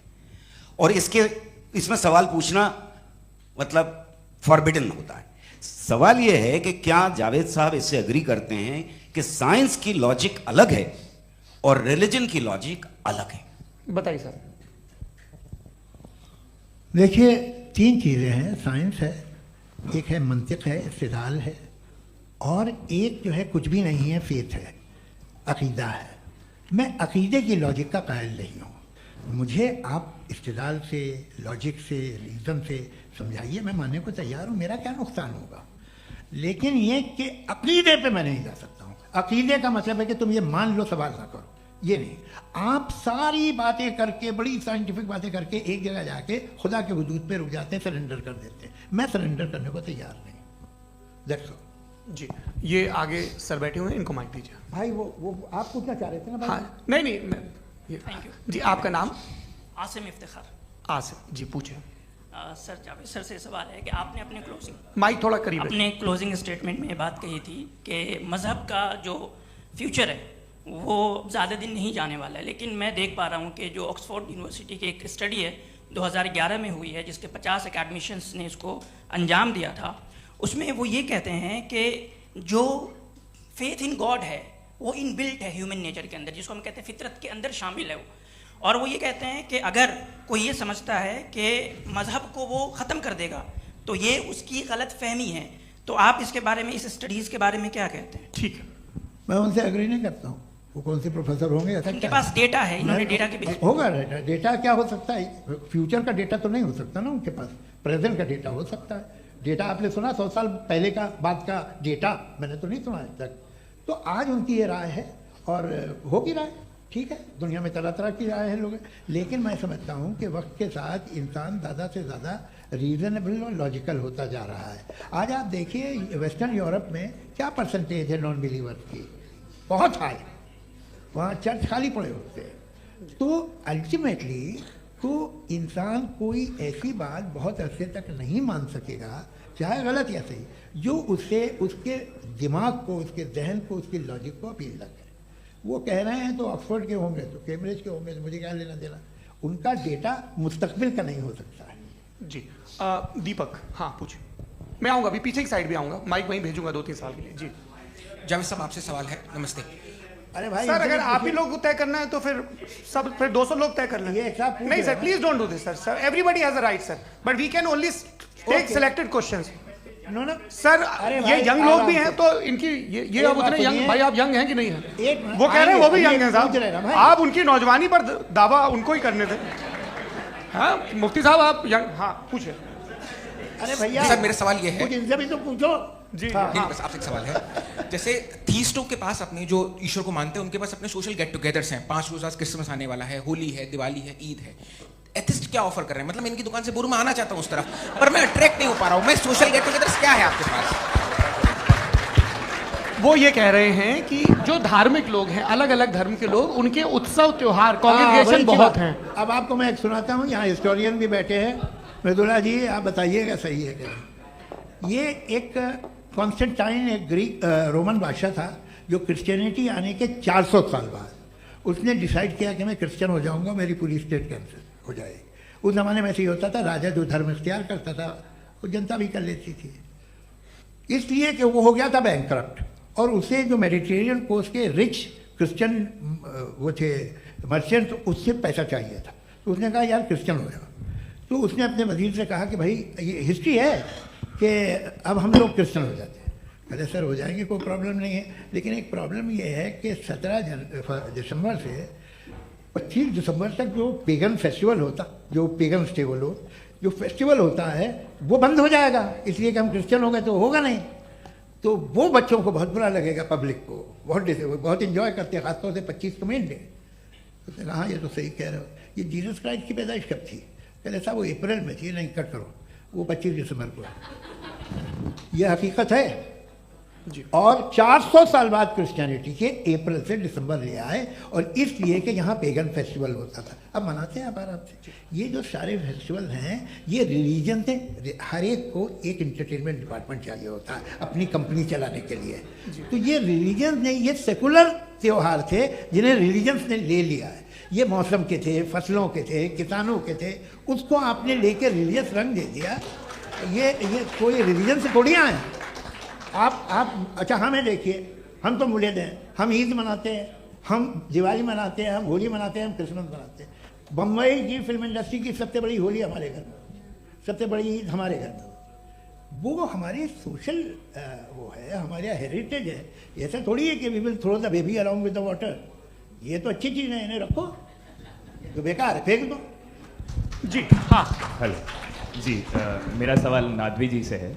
जैसा कि आपने बोला कि गॉड टाइम के भी परे हैं, और गॉड इतनी कॉम्प्लेक्स चीज़ है कि उसे ह्यूमन माइंड समझ नहीं सकता, और गॉड ने अर्थ पे फ्री विल भी दे दी है। तो आप अपना वक्त ज़ाया क्यों कर रहे हैं गॉड के बारे में बात करके? अपन को तो बात करनी चाहिए कि सोसाइटी को बेहतर कैसे करें। जी, मैं गॉड वही बताता है सोसाइटी को कैसे बेहतर करें। अभी मैं आपका जवाब देता हूँ। आपने कहा कि टाइम पे वो एग्जिस्ट नहीं करता, सो मेरा सवाल ये है कि जैसा आपने बोला कि गॉड बहुत ही कॉम्प्लेक्स चीज है। मैंने कहा ही नहीं कि कॉम्प्लेक्स है, तो आपके अल्फाज हैं। कॉम्प्लेक्स का लफ्ज गॉड के लिए सुइटेबल नहीं है। क्यों? क्योंकि कॉम्प्लेक्स वो चीजें होती हैं जो ऑब्जेक्ट हो। God is not an object जिसको आप इंस्ट्रूमेंट के जरिए लेबोरेटरी में जाके टेस्ट करें, oh it's very complex. No, वो कोई कार का इंजन नहीं है। वो फिलोसॉफिकली नेसेसरी बीइंग, ऐसी बीइंग है जो सिंपल बीइंग है। हाँ, आप उसको मुकम्मल तौर पे उसकी तमाम हिकमतों को जान ले और हर चीज को जान ले, ये पॉसिबल नहीं है, क्योंकि वो ऑल वाइज है, आप ऑल वाइज नहीं है, और वो खुदा है, वो आपको सारी चीजें बता दे, ये जरूरी नहीं। मेरा सवाल ये नहीं था। मेरा सवाल ये था कि जब गॉड इतना परे है इस दुनिया से कि उसने अर्थ पे फ्री विल भी दी है, हम सब ह्यूमंस की फ्री विल है, और जो सोसाइटी में हो रहा है वो अपन लोग डिसाइड करेंगे, तो अपन लोग डिसाइड नहीं करेंगे ना, अपन लोग डिसाइड नहीं करेंगे। गॉड जो है, गॉड ने वो उसकी जात, उसकी एग्जिस्टेंस टाइम एंड स्पेस से परे है, लेकिन वो हमारा टेस्ट ले रहा है, और उसी गॉड ने हमें बताया कि तुम्हें क्या करना है क्या नहीं करना है, तो जाहिर उस गॉड की बात सुनेंगे ना। जी, वो पीछे एक चश्मा लगाया जो मैम खड़ी हैं, उनको दीजिए। हाँ, आप जी जी बिल्कुल आएंगे। देखिए मैं कोशिश कर रहा हूँ सब तरफ जाने की। हाँ, उनको दीजिए माइक। जी, हेलो सर, मैं ओमनी प्रेजेंट नहीं हूँ, टाइम पाबंद हूँ, और जहां तक कोशिश कर सकता हूँ करूंगा। जी, अपना नाम बताइए। मेरा नाम उर्सुला है, मैं दिल्ली यूनिवर्सिटी की एक स्टूडेंट हूँ, और मैं स्टूडेंट फेडरेशन ऑफ इंडिया से हूँ। मेरा सवाल मुफ्ती जी से है कि इस हॉल के इस कमरे में बैठ के हम लोग रेप की मोरालिटी के बारे में फिलोसफिकली बात तो कर सकते हैं, बट असलियत ये है कि रोज़मर्रा की ज़िंदगी में औरतें रेप के थ्रू गुजरती हैं, और हम लोग सिर्फ नंबर्स पे इस तरह नहीं देख सकते, क्योंकि कितनी औरतें हैं इन कंट्रीज़ में जहाँ पे आप बता रहे हैं कि केसेस कम हैं, जिनका एक्सेस है कि वो जाके केस फाइल कर सकें। कितनी औरतें हैं जो जिनको काम करने की आज़ादी है उन कंट्रीज़ में। यूरोप में ये आज़ादी आ गई, यूरोप में ये रूल्स आ गए, तो हम आज उसके बारे में बात कर पा रहे हैं। जी, जवाब। आपने ये कहा कि कमरे में बंद होकर हम लोग इस पर फिलोसफिकली बात कर सकते हैं, लेकिन हकीकत में क्या हो रहा है, वो ग्राउंड लेवल पे क्या हो रहा है, जो बहुत गलत हो रहा है, और वो सफ़र कर रही हैं। आई अग्री, बहुत गलत हो रहा है, और जो गलत हो रहा है उसको हमें रोकना है। और क्यों रोकना है, वो गलत क्यों है, हमारे पास इसका ऑब्जेक्टिव फाउंडेशन है, इनके पास उसका ऑब्जेक्टिव फाउंडेशन नहीं है। मैं ये कहना चाह रहा हूँ कि जहाँ पे भी जुल्म हो रहा है, जहाँ पे भी औरत पे जुल्म हो रहा है, या उसकी इज्जत लूटी जा रही है, या उसे तकलीफ पहुँचाई जा रही है, और सिर्फ औरत नहीं, किसी इंसान के ऊपर भी जुल्म हो रहा है, तो उसके खिलाफ खड़ा होना, ये मॉरलिटी हमारे पास गॉड के पास से आई है। वरना जावेद साहब तो कह रहे हैं कि जो है मेजॉरिटी डिसाइड करेगी, तो मेजॉरिटी तो कभी भी बदल सकती है। क्या आप ये थोड़ी सी आपको गलतफहमी है। मैं अगर मेरे जुमले से ये मदनाज निकला या मैंने कहा, तो ये जुमला मैं वापस लेता हूँ, ये मेरा मतलब ही नहीं था कि मेजॉरिटी डिसाइड करेगी। मेजॉरिटी डिसाइड करे तो दुनिया में बड़ी, वैसे आपने कहा था ये जुमला, अच्छा हो सकता है, मैं मान रहा हूँ, बाद में रिकैप कर लेंगे। अरे एक सेकंड, मैं अपनी एक्सप्लेनेशन देता हूँ। मुनासिब बात यह है कि हम सब के सब दिल में जानते हैं कि क्या अच्छा है क्या बुरा है, हमें पता है अच्छी तरह। जो लोग बुरे काम करते हैं उन्हें भी मालूम अच्छा क्या है। यही तो सवाल था हजरत कि फिर ये मोरालिटी आई कहाँ से? Cross examination. हाँ जी, हाँ। मोरालिटी साथ रहने की डिजायर से आई, यानी साथ रहकर जो कुछ कह दे, जो कुछ कर दे, वो हो जाएगा। नहीं नहीं, तो आप कायदे से रह ही कर सकते हैं जब तक लोगों में मोरालिटी हो, वरना क्या हो जाएगा। ये आपको कैसे पता? जी, हमने देखा ना, जहाँ मोरालिटी का क्या हो गया, हम देखते हैं कहाँ पे देखते भाई हैं? दुनिया में आप जो ये- कह रहे हैं आप एक अभी कहीं मैं पे आप अगर लोगों गलत को हो रहा है इस बहस तो के उसको बाद आप में आप गलत लोगों देखिए को आप क्या- सर, मुफ्ती आप साहब, मैं- एपिस्टेमोलॉजी की मुफ्ती बात कर रहे हैं, मैं ऑन्टोलॉजी की बात मुफ्ती कर रहा साहब, मैं इस हूँ। बहस के बाद फाउंडेशन आप क्या है? दोनों लोगों को चाय पे फाउंडेशन होस्ट करूंगा, वहां पे क्रॉस एग्जामिनेशन कर लीजिएगा। अभी ऑडियंस का हक मार रहे हैं आप लोग भाई, सर- जस्ट लोग हैं आप लोग। और ये भाई ये एक ये हाँ, बच्चे- उधर आएंगे, उधर इनको आएंगे। भी- जी सर, आएंगे अच्छा, हाँ। सर मेरा नाम लईकुर रहमान है और मैं अलीगढ़ मुस्लिम यूनिवर्सिटी का स्टूडेंट हूँ और जहाँ तक मुझे पता है कि सर जी, यू आर जी। Also product of Aligarh Muslim university. मैं भी उसी चमन का बुलबुल। हाँ सर, तो बहुत खुशी हुई मुझे जान करके कि मैं आपसे मिलूंगा। सवाल सर मेरा सवाल यह है सर सैयद अलैहि रहमा का नज़रिया यह था कि खुदा के वजूद को अक़ल के दायरे में रह कर के तलाश करना, न कि पूरी तौर से उसका इनकार कर देना। Sir how will you define it? नहीं तो ये तो आप इन्हें बताइए। ये सर, सवाल आपसे आपसे। है कि खुदा का वजूद साबित कर रहे हैं तो सर आपने सैयद इनकार ने किया। कर रखा है, इस वजह से मेरा क्वेश्चन उन्होंने आपसे। यही एक सेकंड सर सैयद ने यही कहा ना कि जी। अकल से आप खुदा के वजूद को हाँ। साबित नहीं कर सकते, यही कहा ना भाई। वो उन्होंने कहा कर सकते हैं और वो कर दिया गया आज। वो फोन दो। तलाश करना या साबित करना अकल से अकल से नहीं हो सर, सर, अरे सवाल तो सुन लीजिए जी। अकल से नहीं हो सकता है, यही कहा ना आपने। अकल से हो सकता है। अरे वो यही कह रहे हैं भाई, आप बता रहे हो सकता है, वो तो कुछ और। आप अगर सर देखो नौजवान फोन ले लो, इतनी कमाल की यूनिवर्सिटी है। अरे भाई दे दो मेरी ना बात जरा तो- एक मिनट, अरे दे दो मेरे भाई माइक। मेरी बात सुनो, नहीं, माइक मैं पे समझ- बोलो ताकि जो लाखों लोग देख रहे हैं। माइक दे दो ना। अरे देंगे ना माइक, तुम ठहरो तो। हाँ सर मेरा सवाल ये था कि सर सैयद अलैहि रहमा का एक नज़रिया था अपना कि खुदा का जो वजूद है उसको अक़ल के दायरे में रह करके तलाश करना है, न कि पूरे तौर से इनकार कर देना है। ये उनका कॉन्सेप्ट था। लेकिन मेरा सवाल ये है कि आप इसको कैसे डिफाइन करते हैं, एक्सप्लेन कैसे करेंगे? मैं आपसे जानना चाहता हूँ, क्योंकि you are the product of Aligarh Muslim university. मुझे अकल के दायरे में रखे मैंने बहुत तलाश की, मुझे मिला नहीं। हाँ ये इधर उधर वो चश्मा लगाए जो, हाँ उनको दे दीजिए। जी जी फटाफट पूछिए, बस 5 मिनट है, 5 मिनट में खत्म हो रहा है। हाँ अस्सलाम वालेकुम मुफ्ती साहब। एंड मेरा सवाल जावेद अख्तर साहब से। क्या नाम है आपका? अरे भैया सब मुझे तो पूछ रहे हो। हाँ, फैज पूछिए फैज साहब। तो मेरा सवाल ये है कि अभी जो एथियस्ट है वो problem of evil argument use कर रहे हैं अगेंस्ट मुस्लिम्स, राइट? इस दुनिया में इतना सारा ईवल है और अगेंस्ट मुस्लिम तो यहाँ अगेंस्ट थियस्ट। हाँ थोड़ा सा करेक्ट कर लीजिए भाई। पूरी मशक्कत ही इसी बात की थी कि किसी एक मजहब पे बात न टिके। जी, तो बेसिकली ये आर्ग्यूमेंट ऐसा है कि इस दुनिया में इतना ज़्यादा ईवल एग्जिस्ट करता है और अगर एक ऑल गुड गॉड है तो वो रोकता क्यों नहीं है? लेकिन इस सवाल में एक हिडन अजम्पशन ये है कि इस दुनिया में ईवल एग्जिस्ट करता है। अब एथियस्ट ये कैसे ऑन्टोलॉजिकली प्रूव कर सकते हैं कि इस दुनिया में ईवल एग्जिस्ट करता है? मैं आपको बताता हूँ, थोड़ा सा समझा। नहीं सर सर, आप हम लोग इनको सुनने आए। नहीं please don't do. I want to explain ontologically. नहीं हम समझ गए सर, इनको अब जवाब देने दीजिए। अच्छा सवाल पूछ लो मैं। अभी तक क्या था वो मैं थोड़ा सा ऐड ऑन कर लेता हूँ। तुम गुरु, तो हम जब इसका राउंड 13 करेंगे ना तब तुमको स्टेज पे बिठाएंगे। जी तो हाँ जल्दी से। तो देखिए एथियज्म के हिसाब से सब कुछ रैंडमली बन गया है, सब कुछ एटम्स और मॉलिक्यूल्स है। एक पत्थर में और मुझ में सिर्फ इतना फर्क है कि हम लोग एटम्स और मॉलिक्यूल्स का अलग अलग रीअरेंजमेंट है। अब एक पत्थर को कोई इंसान तलवार से 2 टुकड़ों में काट दे या मुझे, according to atheism it is same. There is no evil and good according to atheism. जी अच्छा, फैज साहब का सवाल ये है कि हाँ कोशिश भी करते तो इससे गलत सवाल नहीं कर पाते। एक लाइफ फॉर्म है और लाइफ फॉर्म में फीलिंग्स हैं, मतलब लाइफ फॉर्म सुनता है, देखता है, टेस्ट कर सकता है, फील कर सकता है। तो उसकी जो ये जो क्वालिटी इस बबल में आ गई है तो वो जानवर में भी है, इंसान में भी है। तो जाहिर है कि उसे कोई तकलीफ पहुंचेगी, तो चूंकि उसके पास वो सेंसिटिविटी है तो मैं करेगा। पत्थर में वो सेंसिटिविटी नहीं है। तो ये क्या सवाल हुआ कि अगर पत्थर को काटा तो पत्थर को तकलीफ नहीं होती, तो आपको काटे तो आपको क्यों तकलीफ हो? बैठ जाइए। जी हाँ अगला सवाल। हाँ पूछे जी जावेद अख्तर साहब। अरे भैया सब आप लोग मुफ्ती साहब को छोड़ रहे हैं, तो मेरे ही पीछे पड़े हैं क्या? फिर चलो बोलो भाई। You asked how God can exist when children die in Gaza. हाँ? You asked how God can exist when children die in Gaza, and you also mentioned the rise of atheism in Europe. But the same events also are leading many atheists and non-believers to turn towards faith.